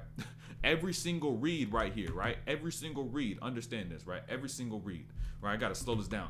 0.5, right? I got to slow this down, right? Every single read right here is subconscious. He ain't think a dime of it, right? So boom, right? Tween behind the back. Now I get to my middle. Now, most importantly, right here. Stops right here, slows down just to get Bogdanovich out the way. So boom, open up that lane. And now Jalen Johnson, he's not on Luka's hip after Luka got past with that tween behind, right? And so at this point, he's now beating him to spots and he's still in front. So Luka would have anticipated, had he been on his hip, to maybe use a veer, slow down on the steps, get to a lay. But since he sees him in front, bring that shit right back into space. That's just subconscious. He's not in the gym repping that out either. So don't try to go replicate this next time you're in the gym, because this is not going to work. What is the main role for small forward? It depends. It depends. Depends on the team, depends on the system. You hear today positionless basketball and shit. You know what I'm saying? It all depends on who you have. As a coach, if you try to have one position, do one role, you're a stupid, terrible, shitty coach. You know what I'm saying? If you always try to say, oh, you play small forward, you're going to do this. Because you got to utilize players according to their strengths. So y'all got to also understand that. All because you play a position doesn't mean you have to do a certain thing. A good coach will put you in the exact positions as to which you do, as to which what your strengths are. So you don't really have to think, oh, I'm a small forward, I got to do this, I got to do this, I got to do that. You got to figure out what you're good at. You know what I'm saying? Like I always say, your superpower. You figure that out, it's going to make shit. The team's going to conform around that. And so a good coach would see all the pieces that they have, and regardless of the position that they play, they'll put each one of those players in the best position possible. So then now you think of a pipe with a leak in it, right? Think of a pipe with a closed pipe, right? With 5 different holes in it, right? And so essentially what's going to happen when you got water coming through, right? It's going to be leaking out all these different spots. But each player, right, on the team should be able to fill in each of these different holes so everything is cohesive and everything's flowing, right? You don't have any leaks. You don't have any mistakes, any mishaps, any weaknesses, right? So, like, kind of think of it like that. So there's no one fixed thing. And now right here, too. This is something also that's vital. This is something that's vital, too. You don't really see this oftentimes, right? Look, y'all can't make plays like this because y'all just don't have good enough chemistry with your teammates, right? Look at Luka, right? And look at Rashawn Holmes. Look, all Luka really had to do was turn his head. And now look at what Rashawn Holmes is going to do. The fact that Jalen Johnson is behind Luka at this point, Holmes, what he's going to do is screen the person that's going to help over and step over and stop Luka's lane. So, boom, now he gets that lay. But guess what Luka's going to do on this next play, right? He's going to return the favor. Even though he got maybe 25 at this point, maybe 30, he's going to return the favor, right? Boom, slip out, throw to Rashawn Holmes. Atlanta switches up the coverage, help comes over. Now he gets his bucket. That nonverbal communication, that chemistry. You know what I'm saying? You do what you need to do, you'll be able to get the shit that you want as well at the same time. You just got to play the game the right way. And even on this too, I want to talk about Atlanta's part on this, right? I want to talk about what Atlanta did. Bro, y'all remember where's my water that game was lit? I don't remember that. Hold on, but peep this though. I want to talk about Atlanta, right? Notice Atlanta's coverages now, right? Second quarter, almost halfway through, right? Now, you see them blitz this, right? You see them show 2. Now, Holmes gets this. Murray steps over. You can't really stop that. Lay, boom. But now, notice this next time down, right? This shows you one thing, which is a lack of defensive discipline or just the shitty defense because you can't stay true to one thing and be able to take away the player who's hot, right? So, boom, right? You got Okongwu now playing a drop and going to the sideline. Take the ball out this motherfucking hand. He's hot. He's cooking, right? You know what I'm saying? So now Luka's able to get here. And even though this is a tough shot, right? He's hot. So this shot isn't that tough of a shot. That shit was straight net. That shit was light work, bro.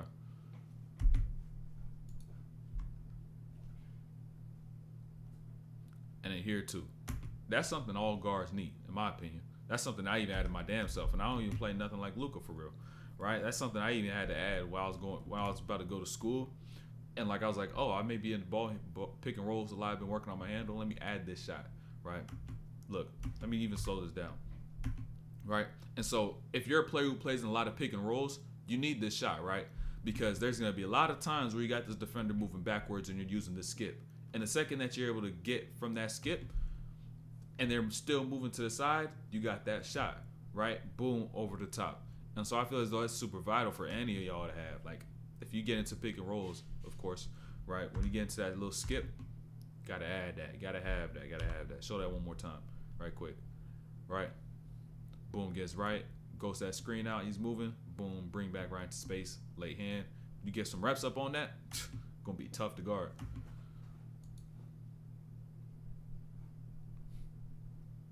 And now right here with Luka, I'm telling you, look, 73 points, but understand, he wasn't going in the game with the intention of scoring 73. He was just going into the game with the intention of making the right plays, right? So now Luka, ball in transition, eyes up, reading the floor, lively, he's working, he's running hard. So what ends up happening? He's rewarded for his efforts. Luka's not sitting here thinking, how do I get another bucket for myself? How do I get another 3, another 2? No, he's not bucket hunting for himself at this point. He's just trying to make the right play so he could win the game ultimately. So, right, this also is going to be big time because you keep your teammates engaged. You force your teammates to now be disconnected because you don't want to pass on the ball and you want to score too much for yourself. You're going to break the team apart from the inside. And now right here too, these situations like this, look, y'all say defense is gone, right? And you can't play defense no more. I beg to differ. Watch Jalen Johnson, right? Look at his hands, right? Hand out here, Luka, boom, swipe. Hand check again, Luka, boom, swipe. Boom, hand check again, Luka, boom, swipe. Now you're driving, hand check still there, right? So what does Luka do? He just takes advantage of it, right? He just takes advantage of it. So why are you continue to do something that's putting you in a position that you know the offensive player can take advantage of? If you really want to be a step ahead like the offensive player, you would not do that, so they can't do what they're going to do. And then so now you don't got to get the foul, they don't get free throws. It's really not foul bait. Defensive players just put themselves in bad positions oftentimes and lack the discipline to be able to avoid those fouls.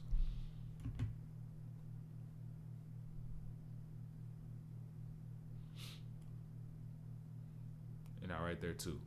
That shit is crazy. It's not really crazy, but it's just like, it's an obvious read, right? It's really just an obvious read. So look how the floor is just stacked up, right? As a ball handler, what you're going to do here really should be obvious, bro. You should already be able to tell what this motherfucker's about to go. You may have seen the clip before, but just understand, right?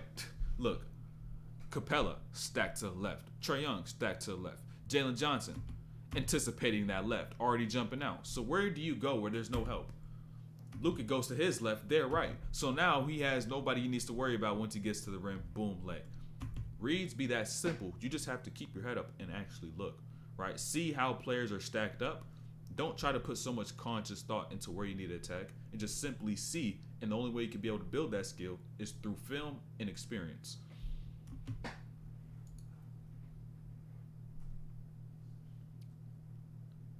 And now right here, I want you to peek Trae Young on this. Peek Trae Young, right? Look, let me go back one more so you get the start of the clip. Right? Notice, lively with the ball, right? As Luka gets off the screen, notice. Fold him. Fold him. Look, this is really what makes him so deceptive. I'm going to slow this down a little bit because I need to get the right frame. I need to get the right frame on it. This shit is like just, it's most subtle things, bro. Look. Peep this, right? This one makes Luka so deceptive. He gets the handoff. Look at his body. What is Luka looking at? Derrick Jones Jr. Now understand what he's doing with that look. Who is he trying to manipulate, right? Who is Luka trying to manipulate in the situation? The person guarding Derrick Jones Jr., which is now Trae Young. So notice what Trae Young does. Hop out just off a glance. He literally just looked over. He hopped out, took away a help defender just by looking and using his two eyeballs. So now Lively has no help on this pass. Boom, throw it over the top. 2. Let's speed this back up. This play was smart. Right? Because look, understand. The way Atlanta was guarding Luka in these pick and rolls, right? They're switching Capella onto Luka, right? They'll work with that, which is really dumb. Capella can't guard Luka, keep it a bean, right? But what they're going to do after this, right? Lively on the roll, and then you have Derrick Jones Jr. screen Capella, who doesn't guard ball screens. And then you put Trae Young right back into this action, who was dropped back already from Derrick Jones Jr. because he was already sagging back, right? So now he's going against Trae Young. you eliminated the entire possibility of seeing a double with Trae Young already being the first screen. So now Luka gets here. He just can't stop him. That's an easy layup.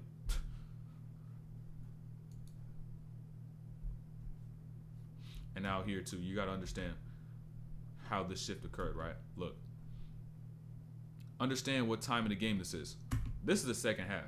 You already seen this motherfucker get hot. You already see him start cooking. So how is Luka going to now need to score his buckets going forward with a defense who's already going to be honed in on him in the half court, right? He needs to take advantage of these transition-like situations despite the fact Jalen Johnson fell down, because that's what makes it a transition situation, right? They're behind the player, right? And they're behind their primary defender, right? And so now he has Clint Capella. And understand this, when y'all have a big man on you on the perimeter, understand they're in your territory, one, and two, they're gullible. So, right, when you give them something like this just to bite on, they're going to bite on that bait, right? They're going to fall for the bait. So now step back, all the space you need that's necessary, boom, buckets. Bigs are really slow-footed and gullible. Got to understand that. How to become an elite slasher. You're trying to become too many things. You need to hone in on one skill, like I said. You need to hone in on a skill. You can't try to do everything all at once, because if you try to do everything all at once, you're going to stay mid forever. Your game's forever going to be mid. Literally, it's going to be mid. Like, you take everything that you do, right? Like, you take every skill that you have right now that's already, like, at this level. Think of it like this. You have 10 skill points, right? You have 10 skill points, and you have, how many skills you can say there is in basketball? You got shooting, you got dribbling, you got defense, you got finishing, and then let's say IQ. Right? Let's say those 5 skills. And you have 10 skill points. And you decide to go 2, 2, 2, 2, 2. Right? And so now when your coach decides to put you in a game, your coach is going to be looking for somebody that could do something. Right? That could be able to make up for one of the gaps, for one of the holes that they have within their defense or offense. But you're only a C-level player at all of these. Right? You're a C-level player. C. You're average. You're mid. 2 points, 2 points, 2 points, 2 points, 2 points. Everything, you're average, right? And so what can he put you in the game for? To do everything okay? You have 5 players on the court for a reason. For them to all do a certain thing that's going to be able to fill in these different gaps and these different lapses on the team, right? But think about it like this. If you decided to say, let me not go 2, 2, 2, 2, 2 when I'm trying to build up my skill, right? Let me go 2, 1, 1, 4, 2. Now the 4, right? Maybe you put 4 into shooting or into ball handling or some shit like that. And now you look at your game, it's like, oh, we could put me in the game for shooting, right? Because we already have 2, 3 defenders. And all I need to do with these other skills is just to learn the shit that's not necessarily part of the skill, but just use my mind, right? Be able to make up for these gaps and these lapses with these other components. Like, say I'm a defender. If I'm not great on the ball, I'm going to do everything I need to off the ball. Rotations. I'm going to make sure I take charges. I'm going to make up for these different ways that don't necessarily cater directly to the skill and building it great in itself. So you just got to focus on one thing, bro. Don't try to get good at slashing and get good at mid-range and get at shooting and get good at, like, defense. Like, it's too much shit. There's too much shit you're trying to learn. It's like going to school and you having to take 10 different classes. Fucking ridiculous. I'm not going to internalize any of that information, which is why school systems are dumb. They give you way too many classes, but that's a topic for a different day. And so just understand, like, mentally, you'll never be able to hone in and be able to understand all those skills. And all the time in the gym, you're going to be splitting everything up. So whatever it is, whatever you're trying to get good at, let me know what that is so that I can be able to help you, because you're going to ask about like 3, 4, 5 different skills this stream. Get stronger, faster, jump higher, and learn when to pick up the ball up to avoid getting stripped. I mean, that's a very, very what's the word for it? Neanderthal level answer. But now also understand this. Hold on. If you're good mid-range shooter, our coach is still going to look at you even if your 3 is mid. They can't guard. It depends on the coach. Some coaches be stuck in the modern generation, but if the coach understands, oh, he knows how to get to the shit and can get us buckets, take the mid-range. You know what I'm saying? Take the midi. But I don't think there's going to really be any players that do, like, emphasize the midi nowadays. And if they do, they probably honed in on the skill in itself. You know what I'm saying? It was probably influenced by somebody. And if they already understand that, like a good person, a good coach or a player who realizes and understands, will also build the three at the same time. So I'll also say that too. But look, this third quarter, I got a couple more about this third quarter. So now understand, right? Made shot, Luka gets the ball out extremely quick. Defense is not back set. You still got everybody running back, right? And so this is when Luka will just have to get his buckets at this point in time in the game, right? Boom, nobody picks up on them. They're running back, just focused on what's on the other side and not focused on who they need to guard. Catch, and notice what Luka does once again, right? His signature, bro. Signature. Slow step, boom. Capella's jumping out of control, not able to time that. He gets that foul, misses the and one though. Yo, what's good? What's good, Cam? What's good? You finally caught one? Are you overseas or something? So you can't make the time schedule like how it usually be scheduling and shit? And then another opportunity. I want to talk about this right quick. Let me get to y'all in a second. But now look, Luka close out, right? Boom, rebound. There it is, right? Now let's get down, right? Let's see what we got. Let's see what's available, right? Luka scan the floor. 1, 2, 3, 4, 5. Everybody in the backcourt. So he can't go fast anyways. On top of the fact he's already slow, right? And so Grant Williams is now running this lane, right? But most importantly, understand Bogdanovic at this point, right? He's picked up on Grant Williams while he's on this wing, knowing that Grant Williams is going to end up going corner, right? And so what now ends up happening is that Bogdanovic is not set as a help defender, and he's staying home, right? He's still attached. So when Luka gets right, he has just enough of a gap right there so that he could be able to find his angle on the backboard, boom, and then hit another tough shot. Yeah, UK? Okay, bet. This is usually later than, I may be some days. I ain't gonna lie. Some days I may be earlier than this. I may be earlier than this. I ain't gonna lie. Like someday I may start 3:30, be done out here about 5:15. So that'd be on you. It's not on me. That'd be on you, right? But look at Luka. Ball screen. What is he calling for, right? Also, I want to talk about this too. Hold on. This is something all y'all need to understand, right? Look. Peep this though, right? Look at Luka, right? Look at Luka. Notice Tim Hardaway Jr. now, right? He points to Josh Green where he should be and understand what action they're about to run. Look. Hold on. Look what they're about to run. Hardy with the screen with the mismatch. He knows the plays that they're going to call, even though it doesn't even directly involve him as a player. He's just camping in the corner. As a player on the floor, you got to know where everybody needs to be at all times so that you can understand what gaps what gaps there could be. So then also really understand this, right?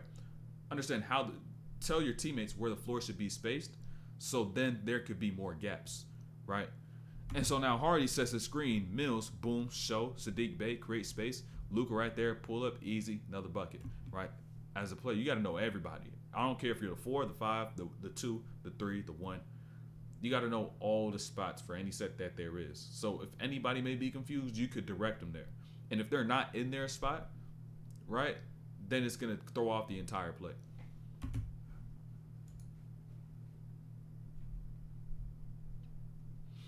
Oh, yeah, right here with Luka. That's the one thing about Luka. This is the only thing I want to really talk about, right? Look. Peep this, though, right? Look. Luka with Bey. Notice Luka's base in his frame, right? Notice his base. Notice his frame. He's vertical right now, right? And so understand Sadiq Bey as well. Boom, his frame is there. Then boom, Luka gets into that go, right? But this is one skill as to which Luka's got over everybody, right? Look, Luka may not be the fastest person in the world, but this is the one thing that Luka's faster than people at, right? Which is being able to go from here to here, changing levels, right? And because at this point in time, he's already low enough and has more action potential to get himself into his driving angle. So now once he gets here, boom, foul call, you get into exactly where he wants to. Free throw line, getting his buckets. So just understand that. Like he's going to not beat you like going from A to B, like in a linear speed, like max speed, lateral max speed. But his changing levels and the timing of it is what makes him quicker because he just does it more efficiently.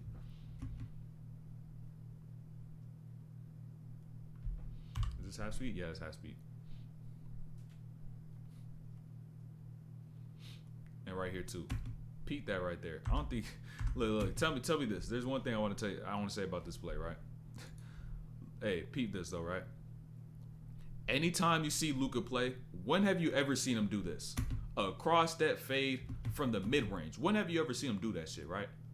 Right? Just so, right? Look, just now understand this, right?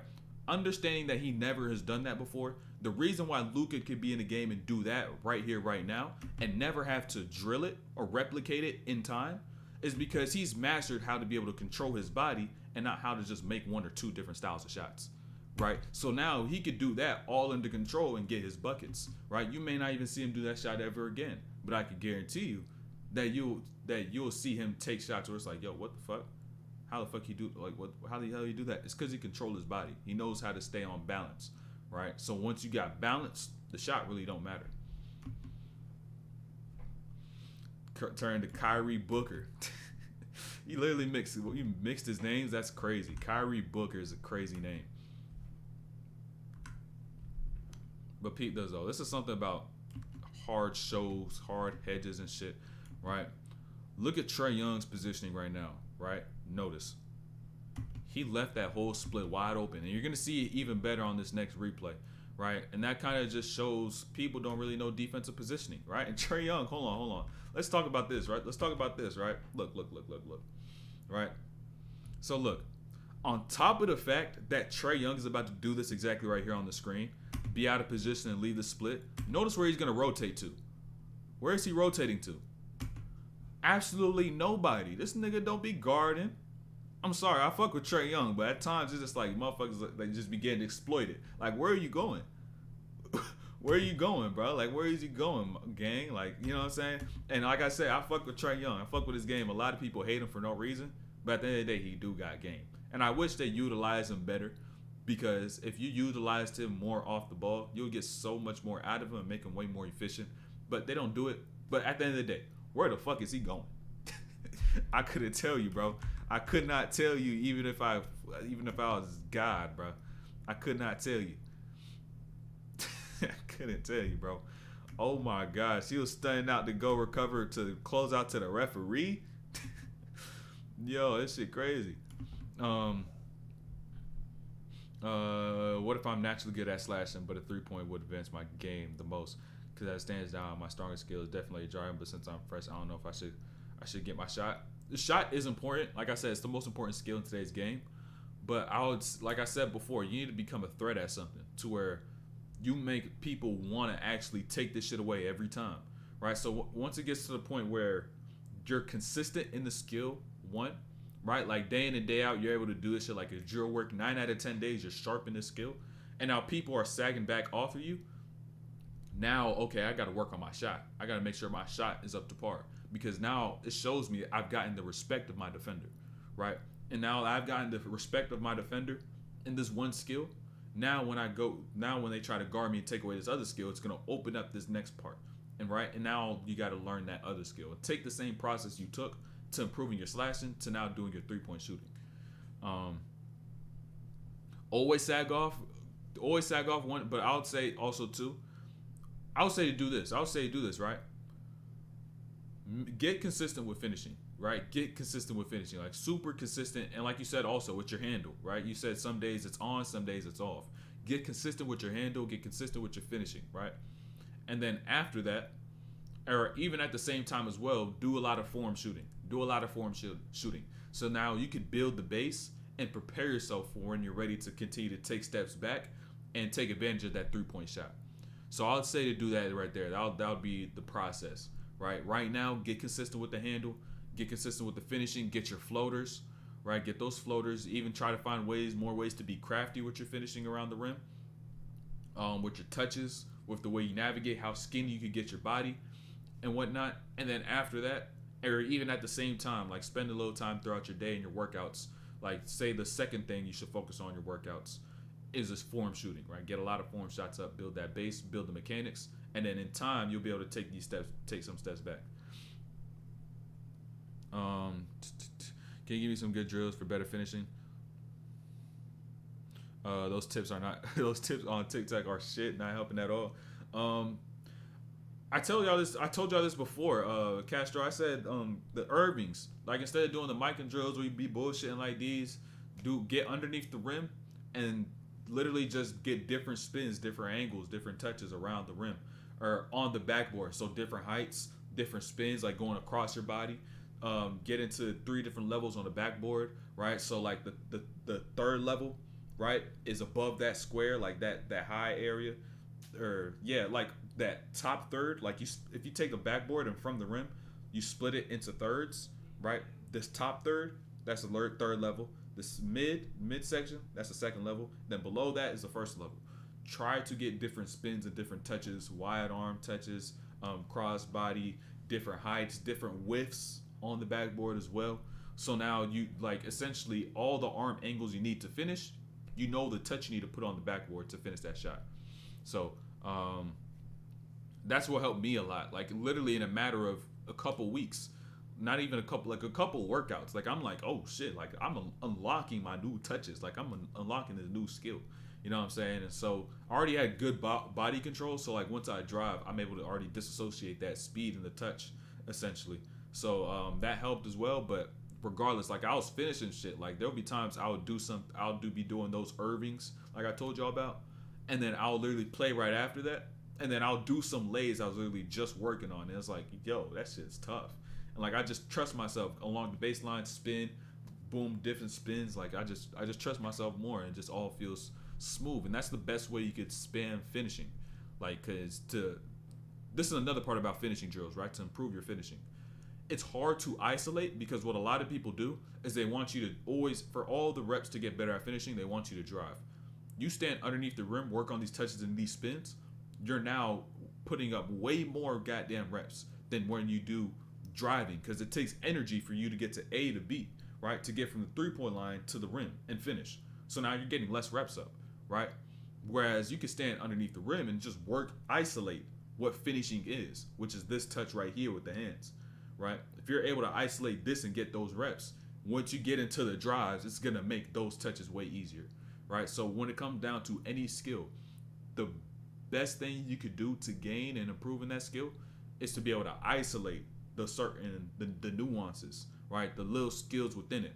So don't try to layer multiple things onto one skill. Like if I want to work on shooting, I'm not going to try to work on dribbling and then get into my shot, right? If I need to just build the base for my shot, I'm just going to work on shooting, boom, right here, right? I'm just going to work on shooting, boom, form shots, little shit like that, right? I'm not going to try to add layers onto it. It's too much, it's too extra. So when it comes down to finishing, I'm telling you, them Irvings. Turn on subtitles, Gigi. I'm watching this in class. I don't think there's no subtitles. There's no subtitles because I'm streaming in 1440 and 2K quality.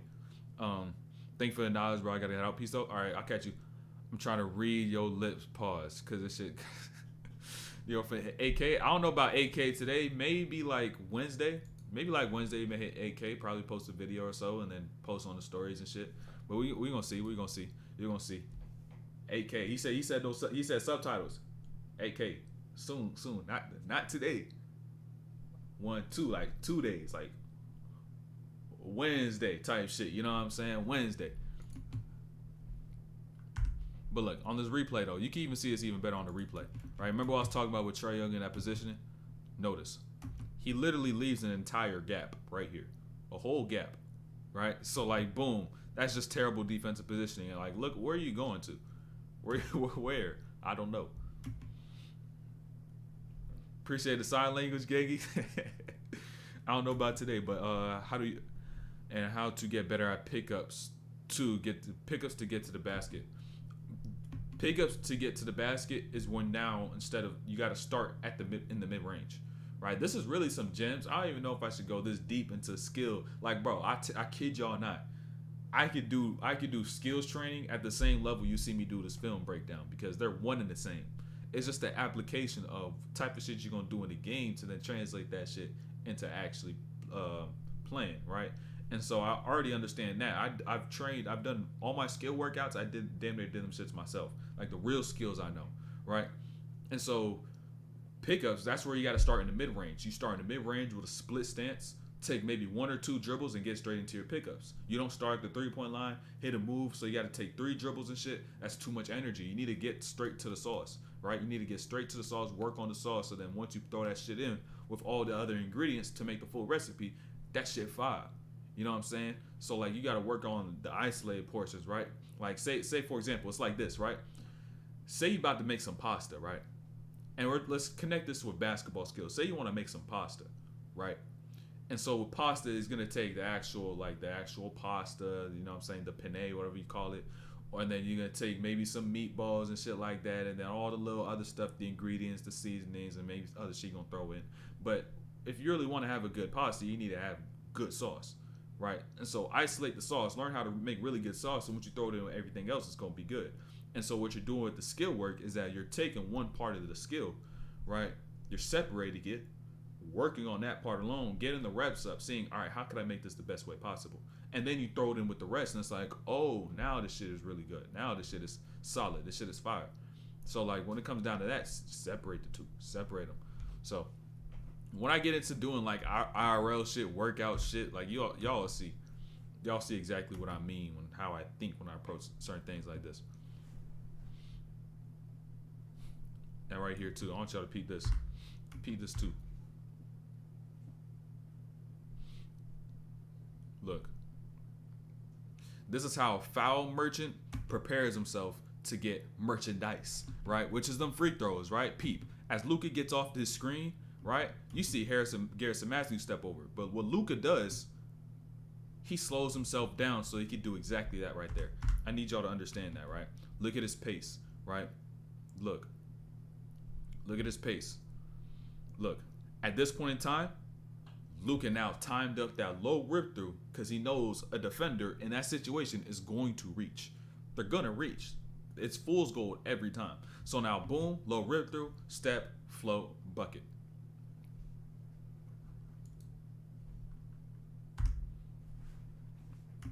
And now I want y'all to peep this too, right? Look. This is another reason why he has 73. Them smokes right there. Them smokes, it was a catalyst, right? Look, in the second half, these missed shots right here catalyzed Luka's performance, right? Because now, transition, like I said before, right? You're playing in a transition. So now, once you get here, Luka's already in his bag. He been cooking. He been flowing. So guess what? I can't even explain that. I can just tell you, right? That's a motherfucker who's hot in a flow, just cooking, bro. I cannot. You just heat check, pull that shit.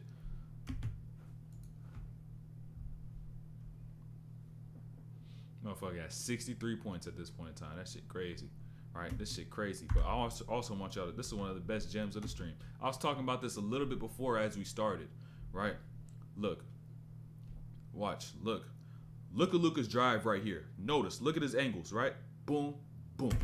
That's what real basketball strength looks like, right? Not posting up, bump, bump, bump. Oh, how strong can I be when I put my shoulder down? No, that's what it looks like, right? Because, look, understand this. Once he gets into this drive, look at the angle as to which he's going, right?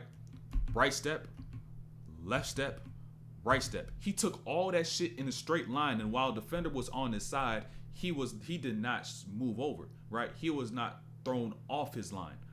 He's getting exactly to where he wants to, uninfluenced by the defender that's on his hip. So now, slows down, boom, off the glass, bucket. That's tough.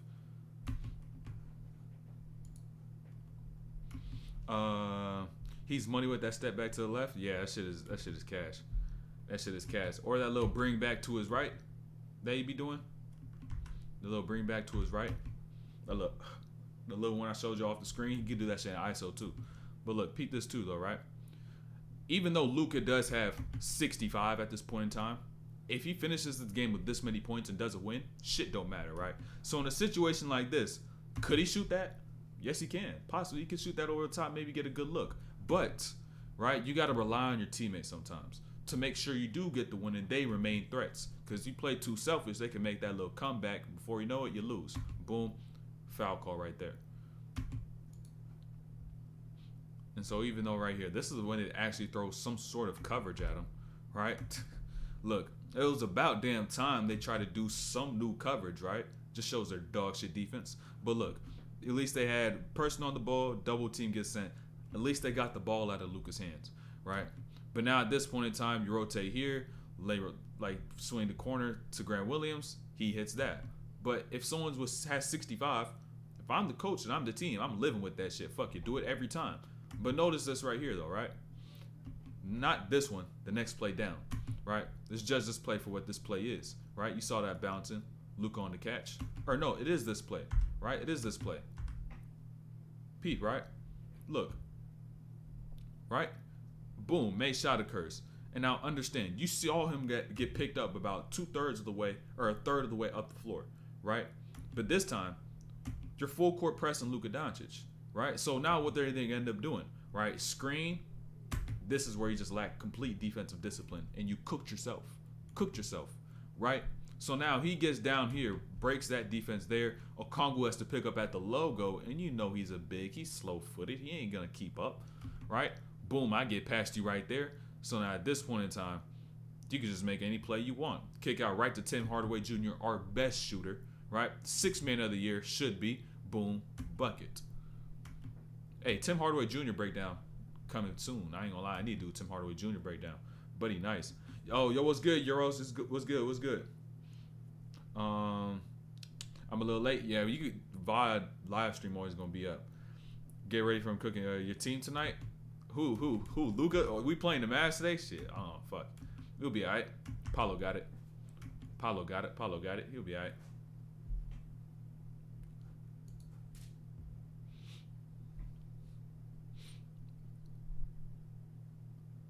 Boom, even peep this. Peep this, though. Peep this. Understand, though, right? Look.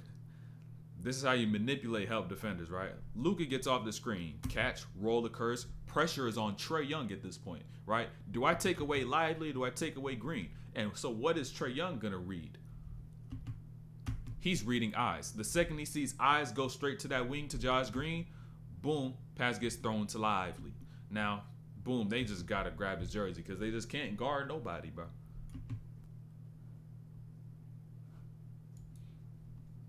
And out here too. Okay, this is one of my favorite plays of the game. Right? Boom, 0.67, right? Look. At this point in the game, Luka's got 66 points, right? So boom, he is behind the back. He falls on the floor. And I know as a teammate, you may be like, all right, let's get him as many points as we can. But sometimes you can't try to force feed him, right? You got to do exactly what Tim Hardaway Jr. is about to do right here. 6th man of the year, really, right? You got to do this. Take matters into your own hands and understand, all right, we got to get something, right? I got to cook up myself. You know what I'm saying? I can't keep telling everybody else to cook. I can't keep telling the master chef to cook. I got to sometimes cook my own meals, right? So, boom, calls this screen up. Boom, reject. Take matters into my own hands. Boom, right there, foul. Get me to the line. When in situations where your teammates are hot, when they're really cooking, and then understand that they can't do that shit every possession. Right? Allow the game to continuously flow and maintain your aggression, right? But still understand, all right, if I can get him the rock, give him the rock. But don't try to force feed him, right? Continue to play the game and don't try to be passive, right? Don't lose that aggression. Because if you do, could probably lose that game. And if you have someone has a really good performance and loses the game, that shit scratched the whole performance damn near. People forget about it like that.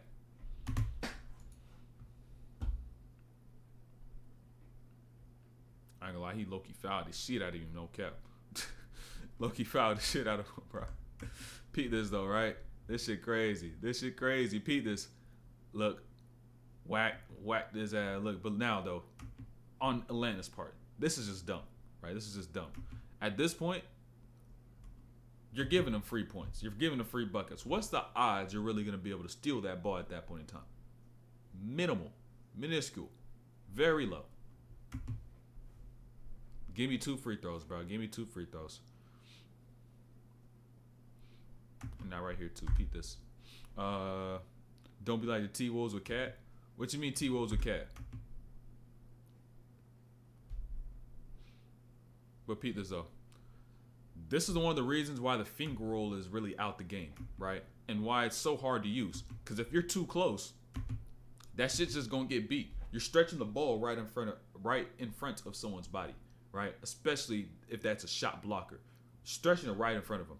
right? So it's really tough to be able to use that. So now Luka gets this 67 right now. You got Trae Young backpedaling on defense. You males already mark up these points. Your males don't mark up 2. But guess what though, right? You don't just want to mark up 2. We're gonna mark up 3 and give me that and 1. Because any defender that's backpedaling is one of the most what's the word for it? One of the most vulnerable defenders that there could be. I just say pull-ups are literally a cheat code for points. I've been working on it lately, and I really get my points up. Depends on the game. Some people may just not click the same way it clicks for you. So it really depends. But if it's within your skill set, then that shit should work. Should be solid. They disrespect the game and say they want a cat to get 100. That's so stupid, bro. Cat is not scoring 100 fucking points. Sad, bro. Because they lost that game and now people just forgetting about it. I don't even know if that motherfucker got the game ball. He probably did, though. That's kind of crazy if he ain't get the game ball. It would be insane if he didn't get the game ball. But it just hurts a little more, though, because, you know what I'm saying, you don't, you're not able to celebrate a win. Instead, you remember the game for a loss. So, but understand, though, right? Y'all wonder why Luka had to score 73 with no Kyrie. Because he'll get into spots like this, drop it off to his teammate Green, and guess, boom, smoke, right? But even though he smoked that, right? Even though he smoked it, you can't try to shot hunt all the time, right? So now once Luka gets in a position to where he has a solid look right here, boom, pump fake, he could take the shot. You must always trust your teammates. Because if you don't have them engaged, then it's going to be hard to win a team game if you don't have the whole team there, right, and present. So now swing to Exum at the top. You trust him for that shot. Boom, knockdown. When you just simply pass the ball, when you simply make those good plays, it just already gives confidence into your teammates. You know what I'm saying? So those plays are vital. And so ultimately, instead of this game becoming a game where he scored 73 and they lost, it's a game where he scored 73 and won. Instead of scoring maybe 69 because he forced up a bunch of shots and lost his rhythm, or maybe scoring 77 and lost. You know what I'm saying? I'd rather take the win at 73, low key. You ask me. But he really probably would have scored less. Now I really think about it, he would have scored less because he'll force up a bunch of jumpers, not rhythm shots. Nah, he would have scored less. He would have scored less. But you said Cat would have shot that? Probably. A motherfucker thought he has 60 and 3/4. You thought he was gonna hit 100? Fuck no. Fat foot ass motherfucker. He ain't scoring 100. Or he had what? 50? Yeah, he had 59 and 3, some shit like that. But that was just dumb, right? So look, Luka with 70. This the final straw right here. The final straw. And now look at Capella. He gonna replicate Trae Young too, right? Terrible ball screen defense. Terrible. Because since Luka plays at such a controlled pace, once he gets here and decides to actually see what he has off the screen, he can see everything because he's already going so slow. He's playing according to his processing speed, how much his brain can be able to process so he can make the right read. So now, boom, split right there. Grab right there on the leg. Really should have been a foul. He let it go. Thankfully, he did because now he's able to get here. Boom, Euro. Ah, damn, I know that shit hurt. Boy, oh my gosh, bro. Hold on, look at Clint Capella. I'm sorry, hold on. Look at Clint Capella. I know we all been here before at some time. Them court burns. I know once he hit the shower, bro. Once he hit that damn shower, oh my gosh, he hit that shower. He started. He goes like, bro, where's the what you call it? Where's the alcohol? Where's the alcohol pads? You got some alcohol on that motherfucker. Putting little alcohol pads in that shit. I know that shit burn like a motherfucker, bro. I know it do, bro. That shit burn.